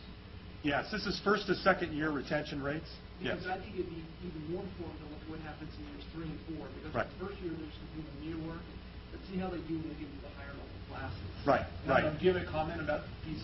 Because it makes sense to be maybe higher for one-year retention rate, but what happens later on? Right, and one of the ways you can get to that without going through, slides for the second year, slides for the third year, slides for the fourth year, is to go just to this one, right? Because now we're getting them through, and we're getting them through in 6 years at nearly the same rate as those students who didn't need any remediation at all, okay? As long as they complete it in their first year. If they don't complete it in the first year, we've got a different story to tell, okay? As long as they get it done in their first year. And this is something that Milwaukee has really noticed, and you'll hear about in their presentation. Okay. Regent? Thank you. I'm following up on Regent Farrell's question that spoke to math competency. And I just want to make sure, if a student completes a math remediation course, does that fulfill his or her math requirements No. at some institution? No. No. Always move on to an advanced course. In fact, Regent policy requires that remediation be not for credit. Okay? And so they aren't for credit. They can't fulfill a quantitative reasoning or a math course requirement. Yes, Regent. One kind of quick question or comment here. When we talk about remediation, students that actually look at remedial math, for instance, and we talk about an agriculture major, animal science, you're required to take one math class. That can be elementary statistics or your basic statistics class, a financial class, something very entry level. My curiosity is how many of these students who are requiring these remediation courses actually are going to need those courses in their field of major. For example, someone majoring in journalism. How important is a math class to someone with an interest in journalism compared to someone who wants to be an engineer? So Karen, do you want to answer? Compared to someone who wants to be an engineer with remedial English. Karen has been trying to read all the graphs that I give her on this kind of stuff. She thinks it's pretty important. What I can say, there is a reasonable level of quantitative achievement that we want all students to have, what it means to be a college-educated student. Our institutions develop and design what that level is, right? And in different majors, it's different, right? But there is also any college-level student, what are the skills they need in quantitative reasoning, in English, as the two we're really looking at. Mm-hmm. And so we set those, right? And each of our institutions handles how they place students into remediation, some depending on major, some not, on that. So, but the course they feed into, in almost every major, there is some quantitative reasoning course that's needed. So majoring in some institutions is something considered when discussing remedial courses at each individual institution. Not at the moment. Not at the moment. Okay. Right. I know of one institution thinking about it, but what we really look at, what sort of the idea behind this is that this is what you need to get into the base level class, right? Whether you're an engineer or any other major. Right. Now, if you're an engineer, you better not start at that first college level course, right? If you've got to start in basic statistics you're in trouble. You better get into calculus, right? Yep. And those aren't remedial, right? But they're not going to help the engineer. They're going to help the engineer prepare for calculus. But they're going to have some extra credits because they're not ready for calculus. But they're not remedial. They'll count for credit. Yeah. Okay? I want to just quickly put this up here. You've got it in your reports, and I know you've seen it, read it pretty closely. It just points out some of the differences in what we use for tests and their cutoff scores. It gets to the point that Regent Whitburn raised in mathematics, that there is this sort of big difference on where we set cut scores. It's a wide range. These are kind of defined out here by some use the ACT math section and only it. Different cut scores are used there. Some use only the algebra portion of our math placement test. Some use just the math basic portion. Some use a formula that uses both the math basic, the algebra, and the trig portions. So there's a wide range. And again, I don't see this as a problem right now. I see it as an opportunity. We now have a way to look at this and say, what is some best practice, and identify that out of this wealth of information that we do have. English placement, similar sort of thing. There's some wide variation here, but the cutoff scores are a little bit more closely aligned to each other than what we see in mathematics. And most of what we've been talking about then are these opportunities. What this allows us to do within our system to understand how remedial education works and how we can improve it, and as a system, identify some best practice for the country. Because nobody else has this consistent set of data that we have right now. We have a large number of students over a very long period of time for which we have high school class rank. We have their ACT scores, math and English, plus their composite. We have our placement test scores for almost all of them. In addition to that, we have multiple different ways that our institutions have decided to use remediation and set the cut scores. It gives us an opportunity to really figure out best practice in remedial education that no one else has really been able to do, because like Complete College America uses a lot of data from a lot of different places and assumes it's all the same, that everybody's using the same cut scores. It's everybody's, that if you're remedial or not remedial, it's all made on the same basis. They're saying these are all apples, and we know they aren't. They're not all apples within our own system. Regent Farrell. Could I ask Superintendent Egers, am I right that this coming year, all high schools, seniors will be taking the ACT for the first time? Yes, next year. So that will be our first body of entire, because up to this point it hasn't been a requirement. Correct. And it will give us a clearer profile, a more complete profile of the student achievement or the student capability. Yes. Combination, achievement, capability, I think you see it in an ACT, a layman says.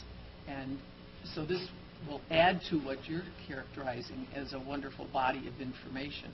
It has the potential to add to it, but until we get some longitudinal data on there, it's going to be hard to work with. So we need some time.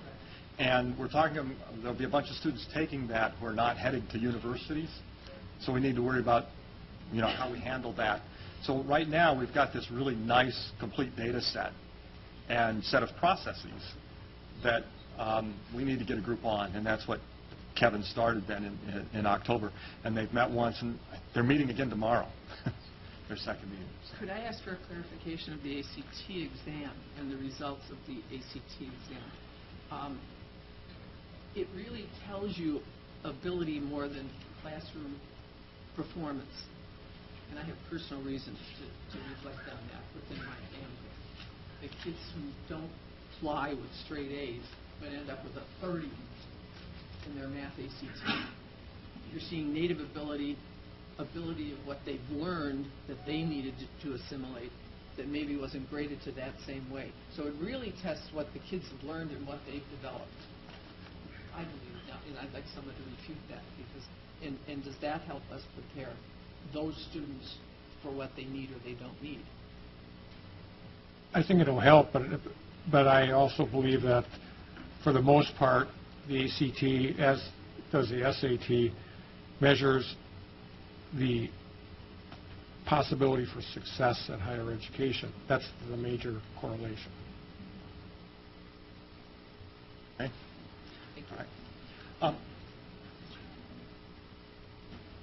We've heard the charge. Let's not go there. And we've had lots of questions, and it's getting late. So let me move to our guests. And the first group that's going to talk will be the group from the University of Wisconsin-Eau Claire. and Dr. Carmen Manning and Dr. Siobhan Watson will be talking to you. I'm going to go ahead and introduce first Dr. Phyllis King, Associate Vice Chancellor from Milwaukee, and Dr. Kyle Swanson, the Chair of the Department of Mathematical Science. They will talk immediately after this for the University of Wisconsin-Milwaukee. To introduce the Eau Claire group, I want to read something kind of special. The University of Wisconsin-Eau Claire's first-year writing program, called the Blue Gold Seminar in Critical Writing and Reading, was recently awarded the Writing Program Certificate of Excellence from the Conference of College Composition and Communication, the primary professional organization for the field of rhetoric and composition. The Certificate of Excellence recognizes a handful of writing programs each year that demonstrate a commitment to innovative curricula, exemplary professional development, effective assessment, and contributions to composition research. Eau Claire's Blue Gold Seminar was identified as an exemplar among these groups. The selection committee chair noted in his announcement that the committee was impressed by the Blue Gold Seminar that these innovations took place at an institutional level, that tenure stream faculty teach first-year composition, and that undergraduates are involved in the program assessment. Additionally, this programmatic revision lowered class sizes, installed a new curriculum, and offers a good assessment process with broad support from across the university. Professors Manning and Watson, who will talk to you in a moment, will receive the formal recognition of this award in April. So I think you should be very excited to learn about what's happening at UW-Eau Claire around basic writing instruction. The floor is yours.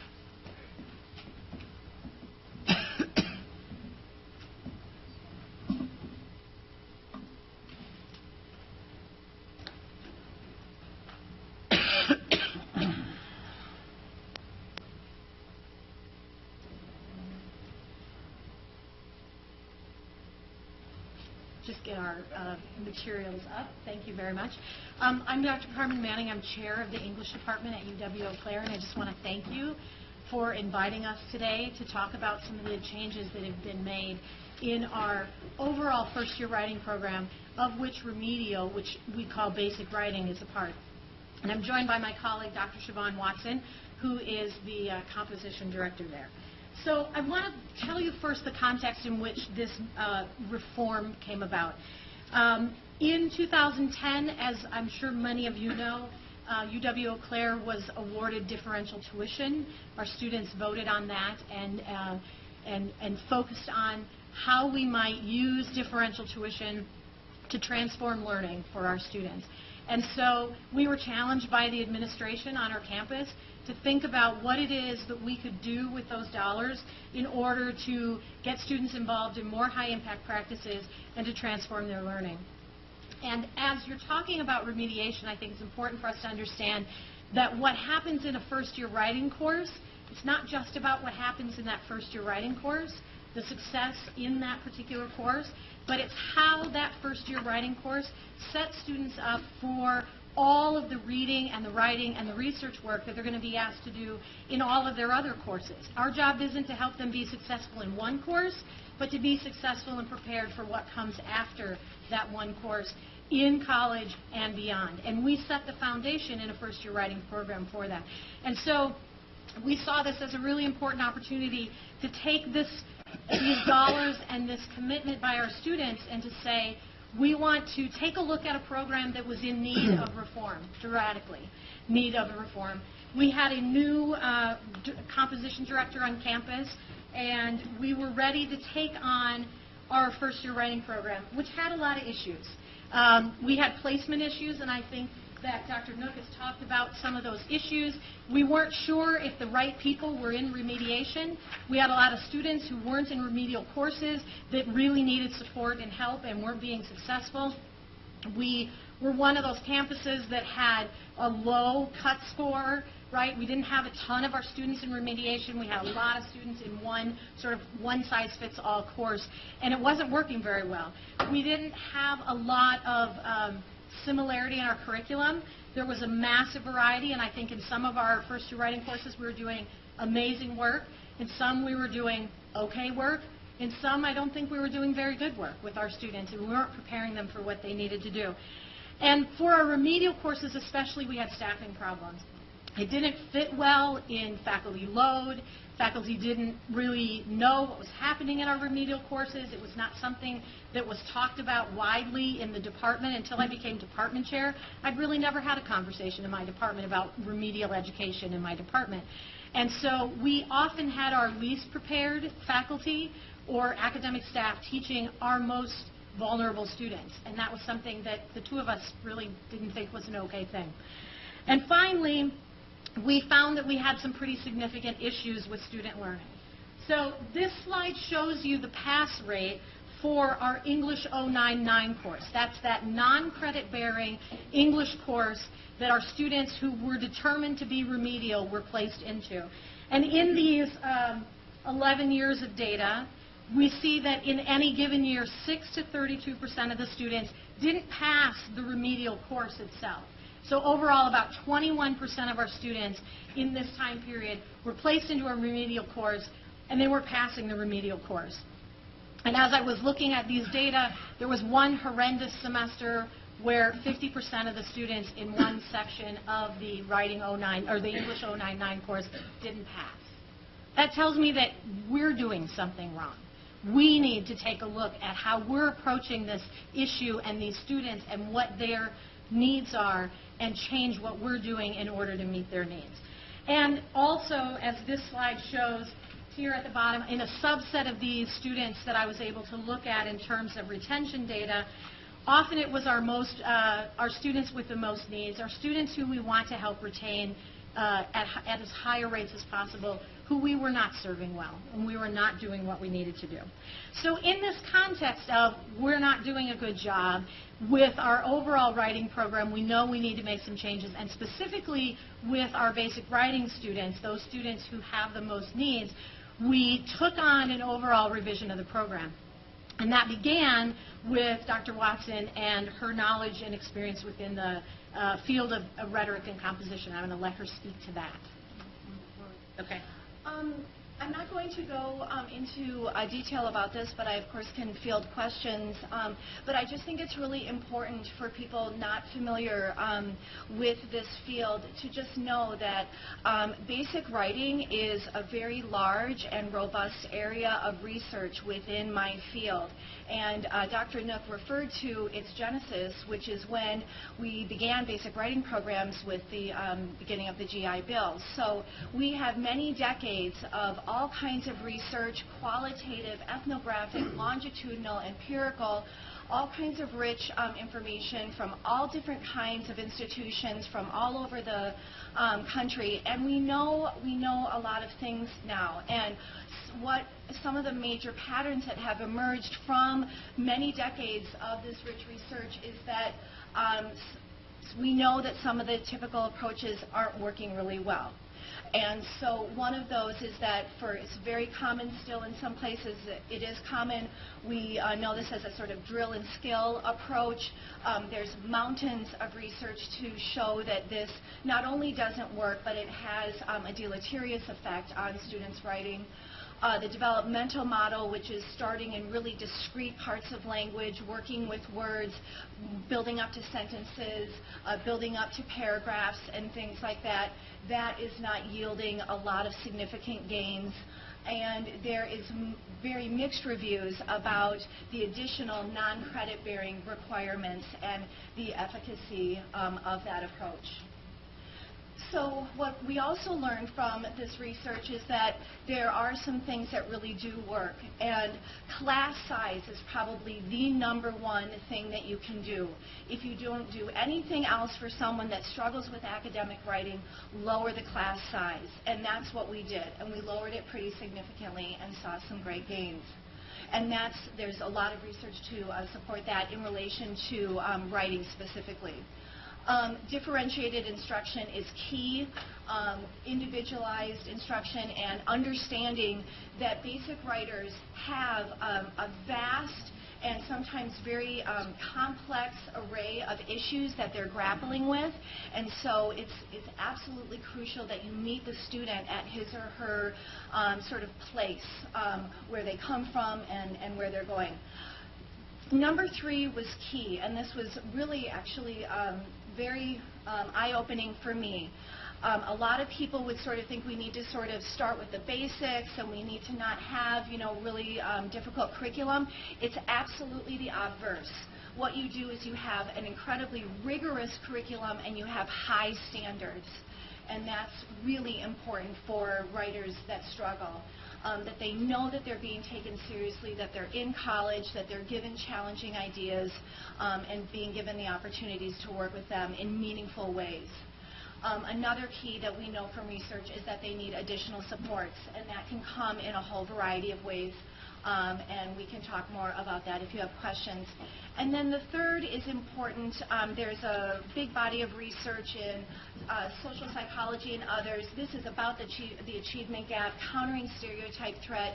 Basic writers, because they come from so many different backgrounds, really have a lot of stereotypes tied to them that really impact their learning in significant ways. So with this, we moved forward to create a new model. We knew that there were problems. We used this research to really devise an entirely new program.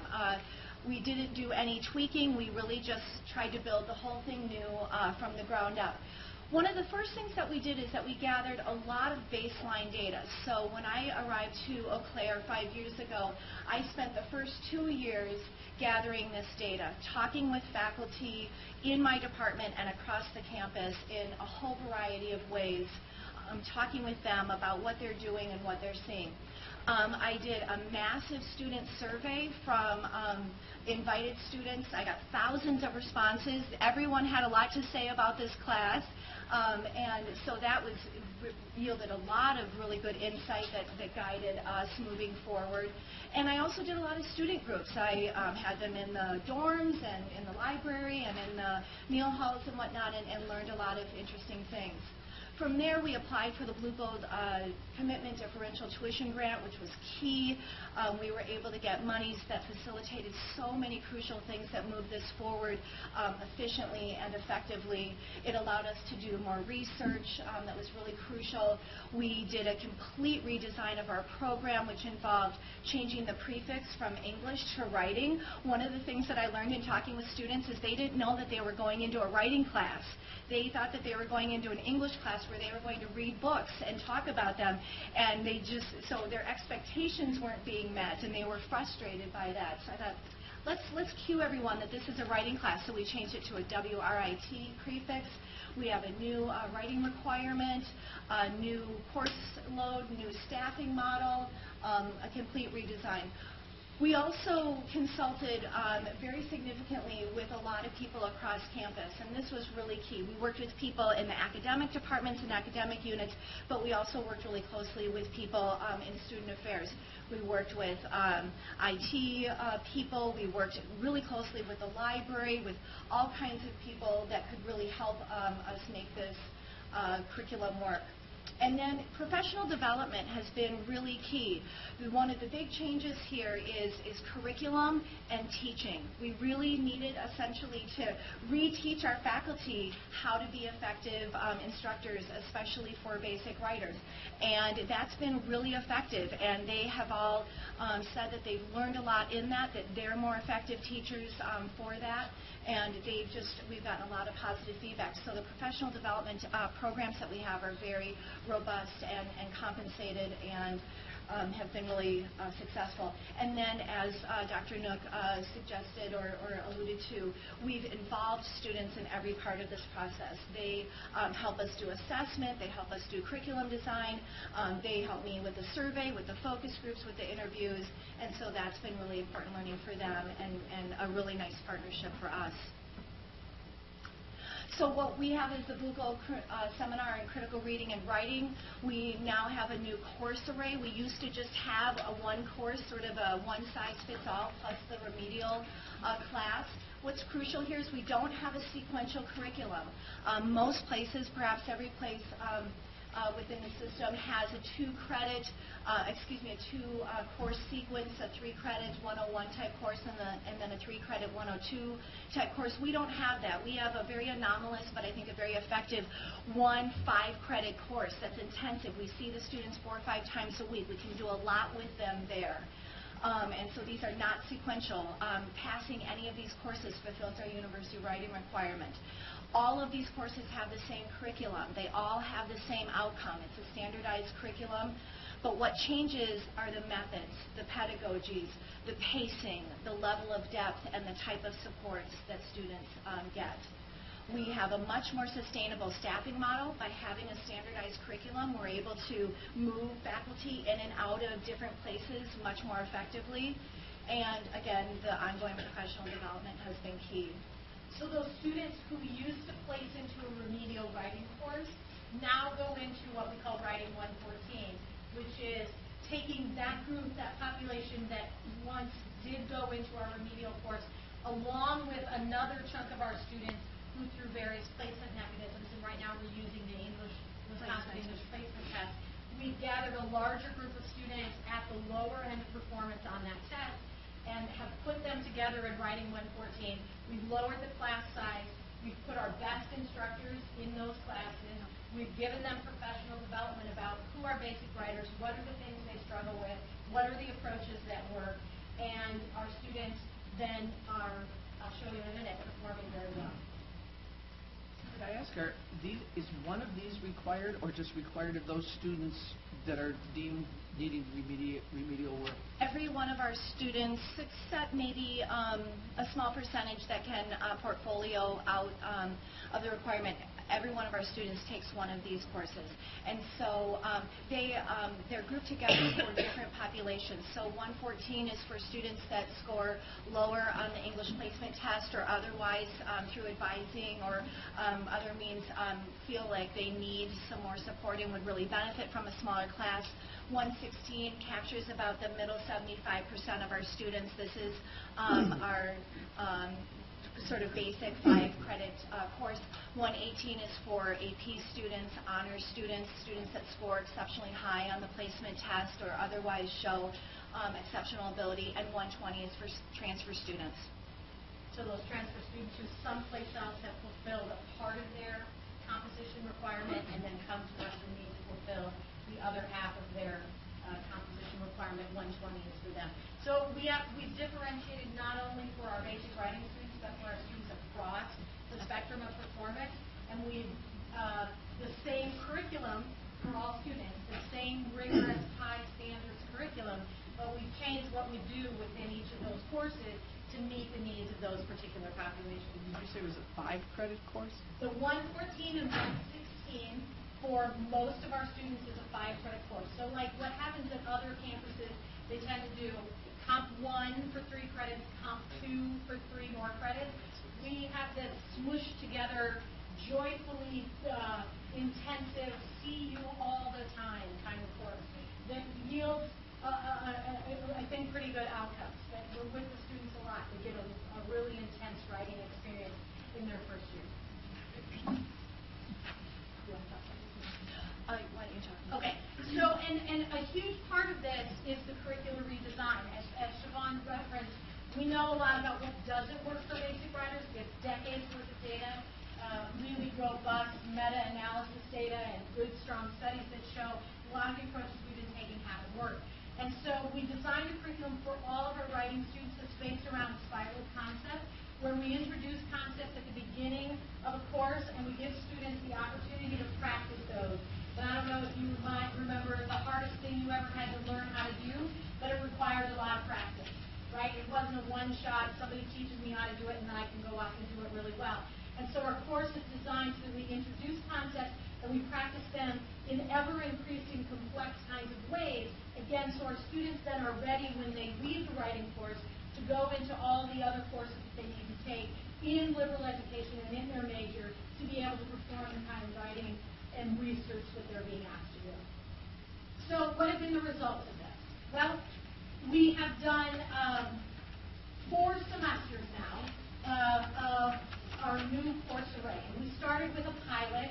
We took about 13 or so sections of a 40-some sections a semester, and we piloted our new curriculum, we piloted our professional development. We started that in 2011 and 12, and we did some basic writing courses and some of our standard writing courses. And what this slide shows us is that our basic writing students are performing, in the ballpark of where our middle group of students are performing, as well as, in the same general ballpark as our students who have already come to us with a lot of ability and experience already. And so these were good data for us to say, so far this experiment seems to be working. And then the other thing that I looked at was in these 4 semesters, what's happening with our writing 114 pass rate. And if you think back to that earlier slide about the percentages of our students who were struggling even to pass that basic writing course, here are the results, and I want to make sure I get all my numbers right. Here are the results of the 4 semesters that we had. That we've seen 262 students in our writing 114 classes, and there's 12 of them in that 4-semester experience who have not managed to pass the course. And most of those students have withdrawn from the course rather than failed or not made a C. You must make a C to be able to meet the university writing requirement. And so the withdrawal makes me feel better because that says to me that we are working with those students to see if something's not going well, have them withdraw from the course rather than fail the course and have a real buster on their GPA, put them in a hole for going forward, and we can work with those 12 students. I mean, I can, as an English chair, I can work with those 12 students and help them be successful. So an overall no pass rate of 5%. What are the consequences for a failure? They do not meet the writing requirement, the university writing requirement, and so they need to take the course again.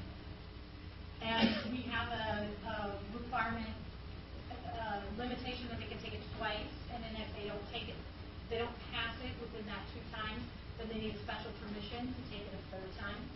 I think the consequences of not passing, as we saw from some of our retention data, is that students leave. Students aren't successful. And so I see that as our responsibility to really help those students be successful. And I think we're on a path to doing that. In our old world with 0.99, 80% failed. Not fail, no. It's 20 to 30% in any given semester fail. Okay. And did they largely stop out? Yes, so let's go back to that, just so I get it all right. So I was able to look at a subset of the students on that graph. 42% of our students in 099 who didn't pass it were not retained into the second year. So, that's my sense is if they have that early non-success, our opportunity to retain them is not good. And the thing you have to remember about these 099 students is that they were taking a remedial course, and they had to pass that remedial course, and then they had to go into a credit-bearing course and pass that credit-bearing course before then they were ready to move on too. So there's time to degree issues here. There's expense, huge expense issues for our students in an era when we're really thinking about what kind of burden are our students taking on as they leave college with young onset. And so what I think we found in our 4 semesters of data is that, when I look at the retention data, on the bottom I looked at, of those 262 students, 72 of those would have been students who originally would have placed into our remedial course. And of those 72, there were only 6 of them who did not pass the course. And of those 6, there was only 1 student who wasn't retained. And so what this tells me is I don't think we're completely there yet, but that we're moving in the right direction with our rigorous curriculum, with our supports and our training for students, that we're moving in the right direction to help our students be successful, whoever they are when they come to us, right? I don't get to make those decisions. They walk in, we give them a course, and it's our responsibility to help them be successful with that. And so I think this quote from one of our students who took the intensive Blue Gold seminar, the Writing 114 course, said, "I thought it was a good challenge. I hate English, but I feel really proud of myself. And that makes me really proud of the student and the work that our faculty are doing in these courses.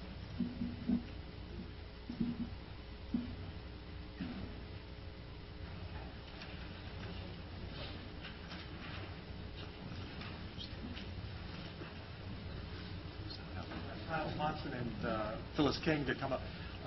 Phyllis King is serving as one of the co-chairs of the remediation work group that we put together. Okay.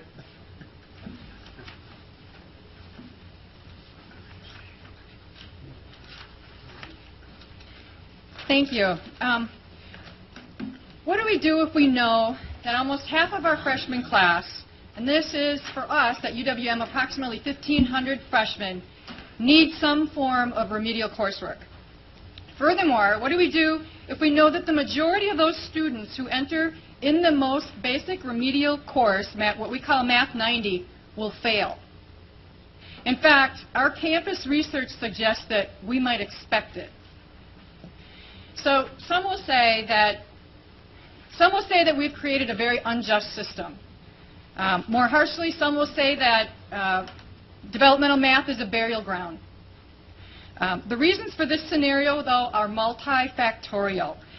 Jamal Abdul Alim, a UWM alum who experienced remedial math at UWM, and he now writes for the Washington newspaper, published this year the reason his findings were, after he interviewed a number of us on campus and community and did his own homework, to say that it's a complex combination of both systemic issues at the institutional level and an array of socioeconomic factors at the individual, the family, and the community level. So this year, UWM's new freshman profile has a surge in the percent of new freshmen requiring remedial math, from 44% last year to 48% this year in fall of 2013. On top of this, we have experienced a decline in enrollment. We all know that students that requiring remedial math will experience an increase in time to degree, receive no credit for remedial math coursework, yet pay tuition for it, and are at increased risk for dropping out of college. So the fact is, most remedial students never graduate. Oops. So we did the math. Of all 2004 new freshmen that needed remedial math, only 31% graduated in 6 years. So what I'm suggesting is that the majority of the 1,500 freshmen, if we don't pay attention to it, admitted in remedial math for this year at UWM might not graduate if we don't do something. This is a significant issue, not only for UWM and for those students who place in remedial math, but I would say for those individuals, not only for the individuals, it's the institution, it's the community, and it's the state of Wisconsin and beyond. So what do? We laser focus on a developmental math reform effort at UWM. And we look at the best practices literature. The best practices literature, and there's been a lot more recent literature on this, to say that there are 3 major areas that some good research has really come out on, and that is in the areas of method of instruction is extremely important. The drilling for skills, those types of things, the pedagogy is really, really, really important, and we know it hasn't worked. Placement testing, we just talked about, and assessment makes a difference, and the creation of pathways, and this whole pathways reform, which we'll talk about. I'm going to have Dr. Swanson talk a little bit more in depth about. What we're doing is we're providing oversight in the form of champions on campus. That include a university remedial education steering committee and a developmental math coordinator. Somebody's taking charge, somebody's noticing, somebody's on this. We link to the K through 12 system.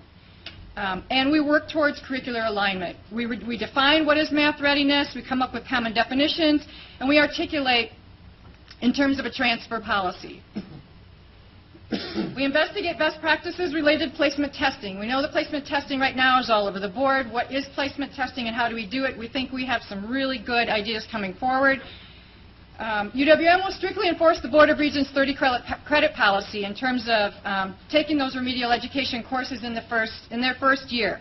making the advisor's signature mandatory in order to drop a remedial education course within those first 30 credits.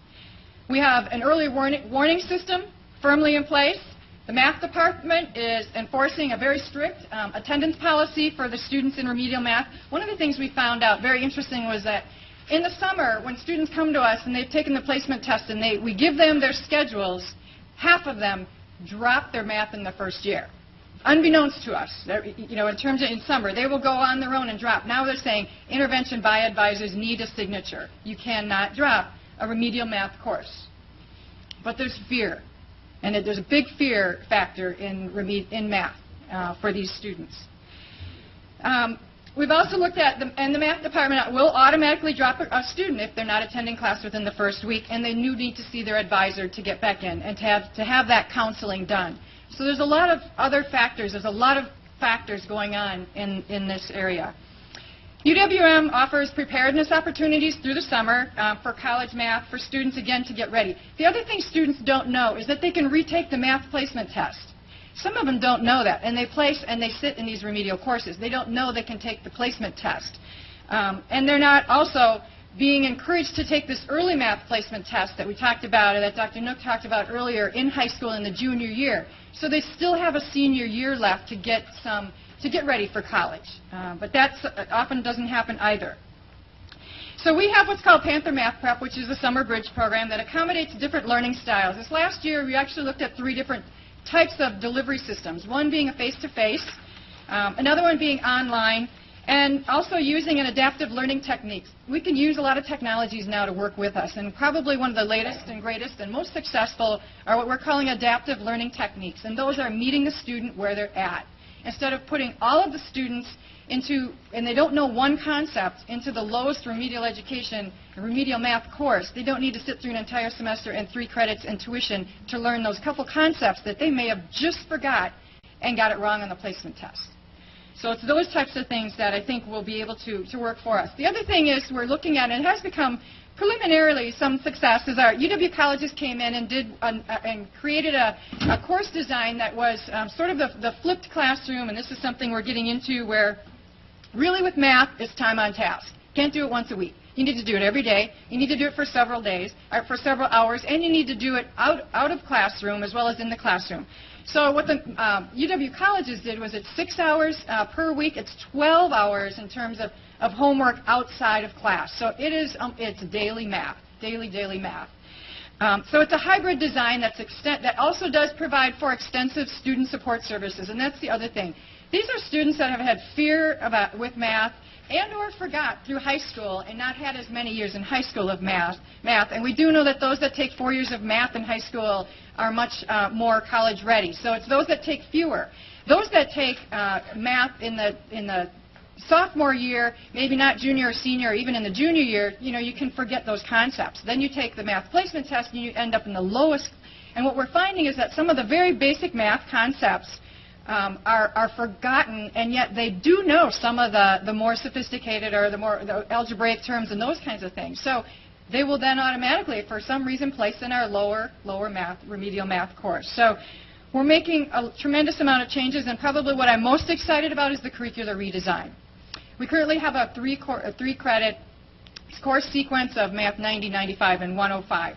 And one of the things we found out in a lot of the most recent literature says is that is this notion that math content should be structured to really meet the students' career aspirations or their degree program. So the comment made earlier about the journalism versus the engineering and the preparedness for math is different. There is different math content, and you can still survive and go through college and have a different type of math experience that feeds into and that integrates and that informs a degree program in different ways. And so that's what the math pathways are all about. And these are ones that we're looking at and getting approval process next week, actually, for implementation of fall 2014. So I think it's the way to go, and it's something that we're really interested in. And to champion that, I'm going to introduce Dr. Kyle Swanson. He is our new department chair of mathematical sciences, and he is my partner in this developmental math reform, and I sing his praises for taking on the leadership and developing this new curriculum.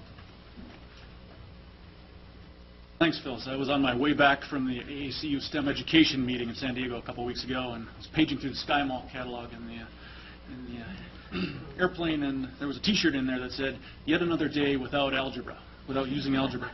It's funny, but it really hits pretty close to home. Our students don't really see the value in what we're trying to do in at least our current version of the remedial classes, and because of this, many of them don't engage. They haven't been successful in high school. If they get to college, we try to give them the same basic content twice as fast in a much less structured environment with less experienced instructors probably at putting the content where the students need it, and it's very, very difficult for them. So with our redesign, what we're trying to do is change this, really challenge the student belief of the role that math plays in their lives, and ultimately to shift their mindset from the static, I'm not a math person mindset, which a lot of them have, to one that's more open to growth, this growth mindset that they can grow as a person, and math can be part of that. So our approach develops new course sequences that we call pathways, and this is going off of some work that's been done with the Carnegie Foundation, their Statway and Quantway initiatives, as well as the math literacy movement that's emerging out of the American Math Association of two-year colleges.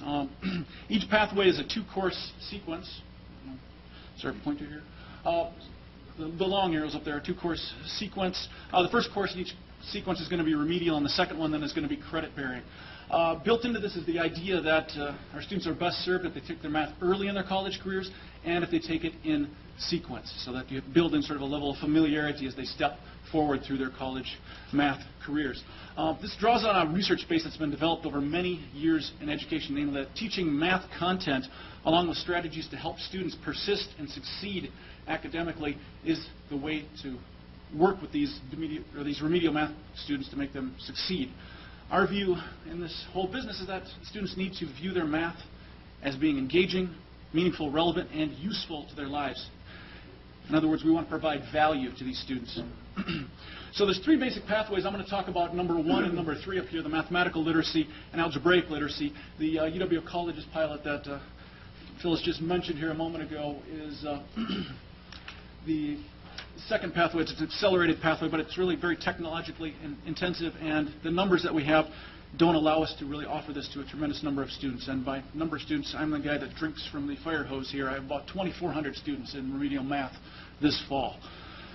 So the algebraic literacy pathway is the more traditional one, and I'll talk about that first. And it's really aimed for students that come in at the beginning algebra, and I don't know to what extent people understand. Beginning algebra is high school algebra 1, so what students typically take freshman year in high school.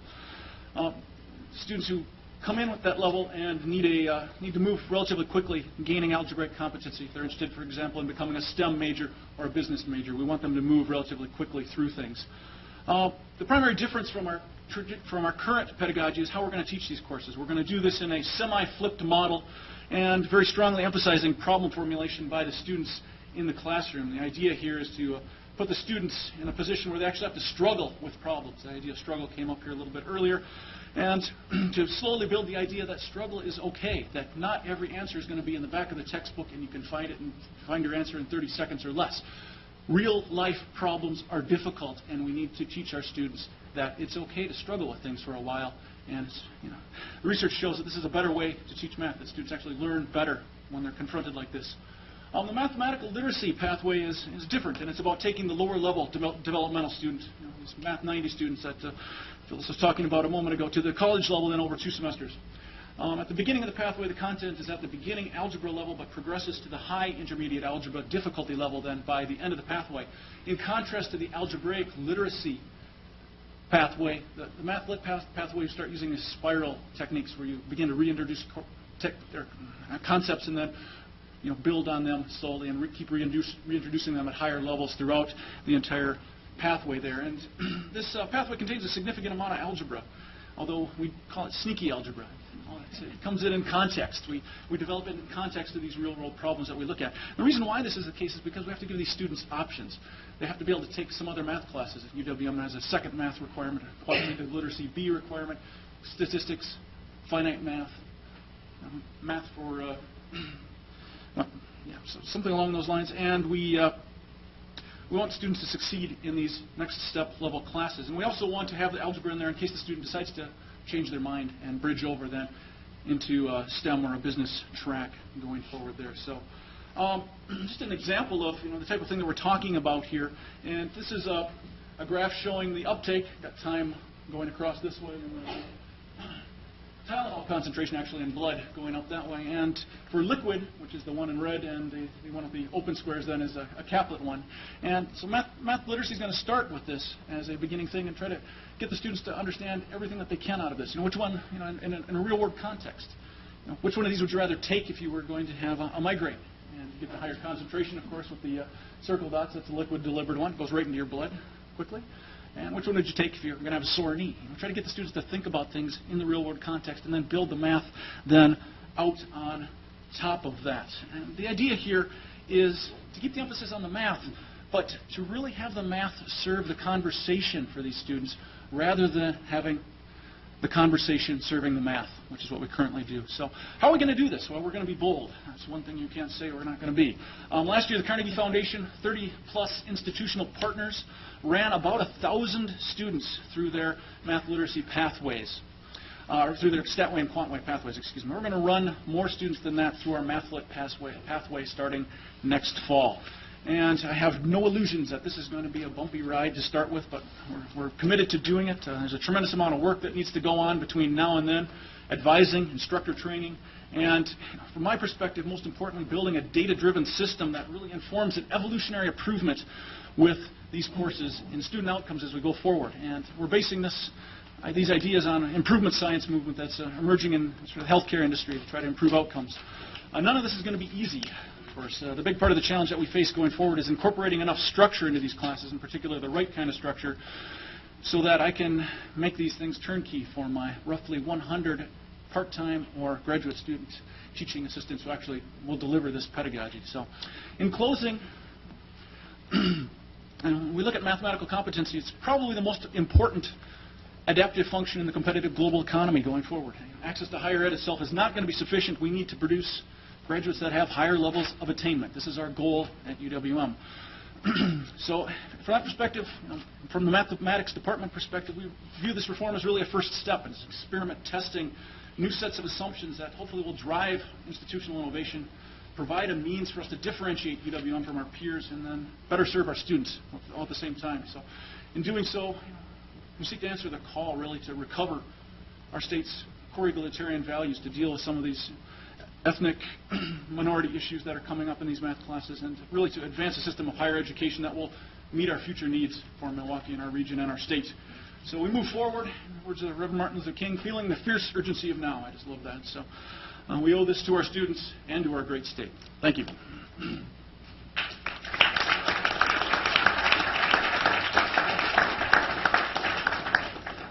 Don't go anywhere. Okay. Stay ready. Questions? We're at 92 minutes, so. I think both presentations are very, very good, very informative. But I was impressed with Eau Claire because of this.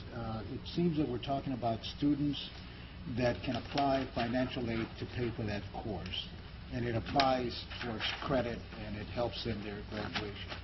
I guess the question, and I understand the writing part, so the question that I'm asking the presenters on the math side is there something like that that could happen, this kind of approach that, because that's, we're talking about time to graduate, we're talking about costs, we're talking about the region policy, about the recovery of the cost, and it seems like the Eau Claire model has helped can help students in saying we don't have to, we can apply, again, financial aid, we can, the time we spend in this is actually leading us towards credit. Is there any way of looking at math, and I'm maybe not just at Milwaukee, but throughout the system, of formulating courses that could be somewhat similar to the Eau Claire model? The UW Colleges pilot that we're running does accelerate in one semester. Gets done with the remedial map. The issue is that we want to set our current general education requirement for math is set at what the requirement to come into the institution technically is, which is intermediate algebra. It's high school algebra 2. We need to get students to that functional level, and many of them just are not at the level where, and it's not clear that accelerating people in math helps. There's a certain group of students for whom taking it slower is better. The Pathways approach eliminates one remedial math class for students. Students who come into UWM now will not have to take more than one remedial math class. So there is an acceleration in that sense, and hopefully we'll have these folks done with their not only the remedial but their general education math at the end of 1 year. And we have thought about that, and we continue to think about that, and I think we're starting, this is the right direction, and we're reducing the amount of cost and the amount of time and all of that. But we're also thinking ahead about our flex option, about MOOCs types of delivery, things that are become more cost effective. The problem is the pedagogy when it comes to students, these types of students who need the extra help or the really intense supervision. They need somebody. But there are also enabling technologies, as I talked about, with that with the self-paced sort of accelerated learning at your own pace. And so we do use that ALEX system pretty effectively. But there's still what we see as a need for somebody and sort of for that intense hands-on, supervision and intervention. But we do continue to think about the flex option or about ways or MOOCs that could deliver some type of learning in a way that's much more cost effective. I'm going to follow up just on two things. One, Regent Best says financial aid can be used for this. Okay, so this isn't something they have to pay necessarily out of their pocket. It can be included in the financial aid bill. The other is that we do, La Crosse is in a great place now with their math MOOC and using that in remediation. So this is, I think we've seen two great examples of some best practice, innovation and possible best practice going on. La Crosse has the math MOOC going on. In the 2012 remediation report, there's descriptions of other institutions and what they're doing, some of the innovations going on there as well. So yeah, there are some possibilities here, and wanted to show a few of them. Other questions? Thank you very much. It was a great presentation. I especially liked the part where you talked about not having a customized. And my question goes to, and it follows very well on what you said with the MOOC, is some of the students, of course, I'm a non-traditional learner. Non-traditional learners will come in where they're just rusty in some of these skills. And how do your programs maybe address that? Because they might not need a whole semester of remedial math. They might just need like this is what the quadratic equation was, and then it comes back, that type of thing that they haven't used. And that would be my question, is how you address those adult learners. The issues are very similar as they are with bridge programs. We're looking at using this ALEX, this adaptive learning knowledge system, in a much more intensive way, and this provides the possibility, and indeed incorporating it even into the placement, perhaps ultimately into the placement scheme of things, where you can have a remediation component built in to placement. You get your score, and then it tells you what you need to actually work on, and then you can come back and take that placement score. And this is going to be part of the things that we're going to be discussing, hopefully, or that the Committee on Remedial Math will be discussing as we go forward. But there's options there for a flex that could work much better than the current math placement scheme that we use.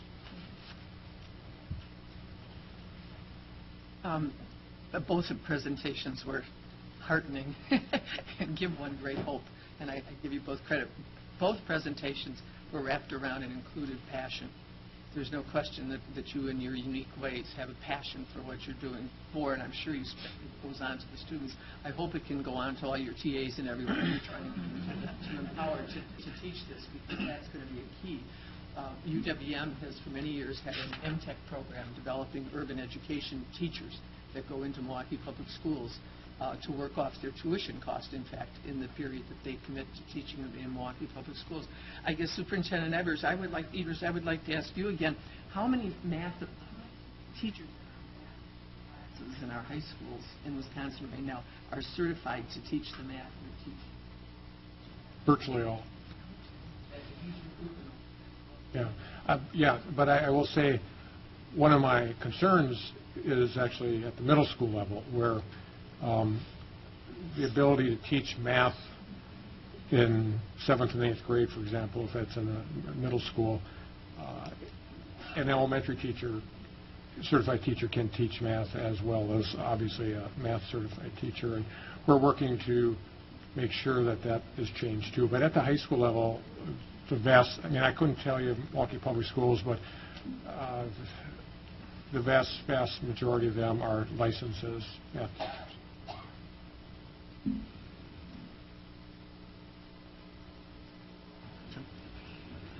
Regents Falbo, I'd like to ask the math people, after the session is over, could you take me aside and explain the fundamental lemma of differential calculus? Thank you. Are you buying drinks? Could you report back to us how he does? Regent Higgins, that might be part of the closed session. I want to thank the Regents for their time and their patience with this. As you can see, there's a lot of really good things going on within the system to try to improve remediation. Tried to showcase two of them, but these are not the only two that are happening. I think we do have a unique opportunity here with the data sets that we have, with the innovation that's going on at all of our institutions to be able to identify some best practice, to really figure out how these things work and to put them into play. I thought about not giving the presentation at this time, waiting out until we had all the data put together. But then you're setting on something, and I think the Regents need to know that we've seen a problem, we've got some questions we can't answer. Get them in front of you, let you look at some of the innovation that's going on, and let you look at how we're addressing some of these so that we're answering some of those questions and be open about that. So thank you for your time, and most importantly, thank you for your questions. They were all very helpful. Thanks, Mark. Thanks to everybody.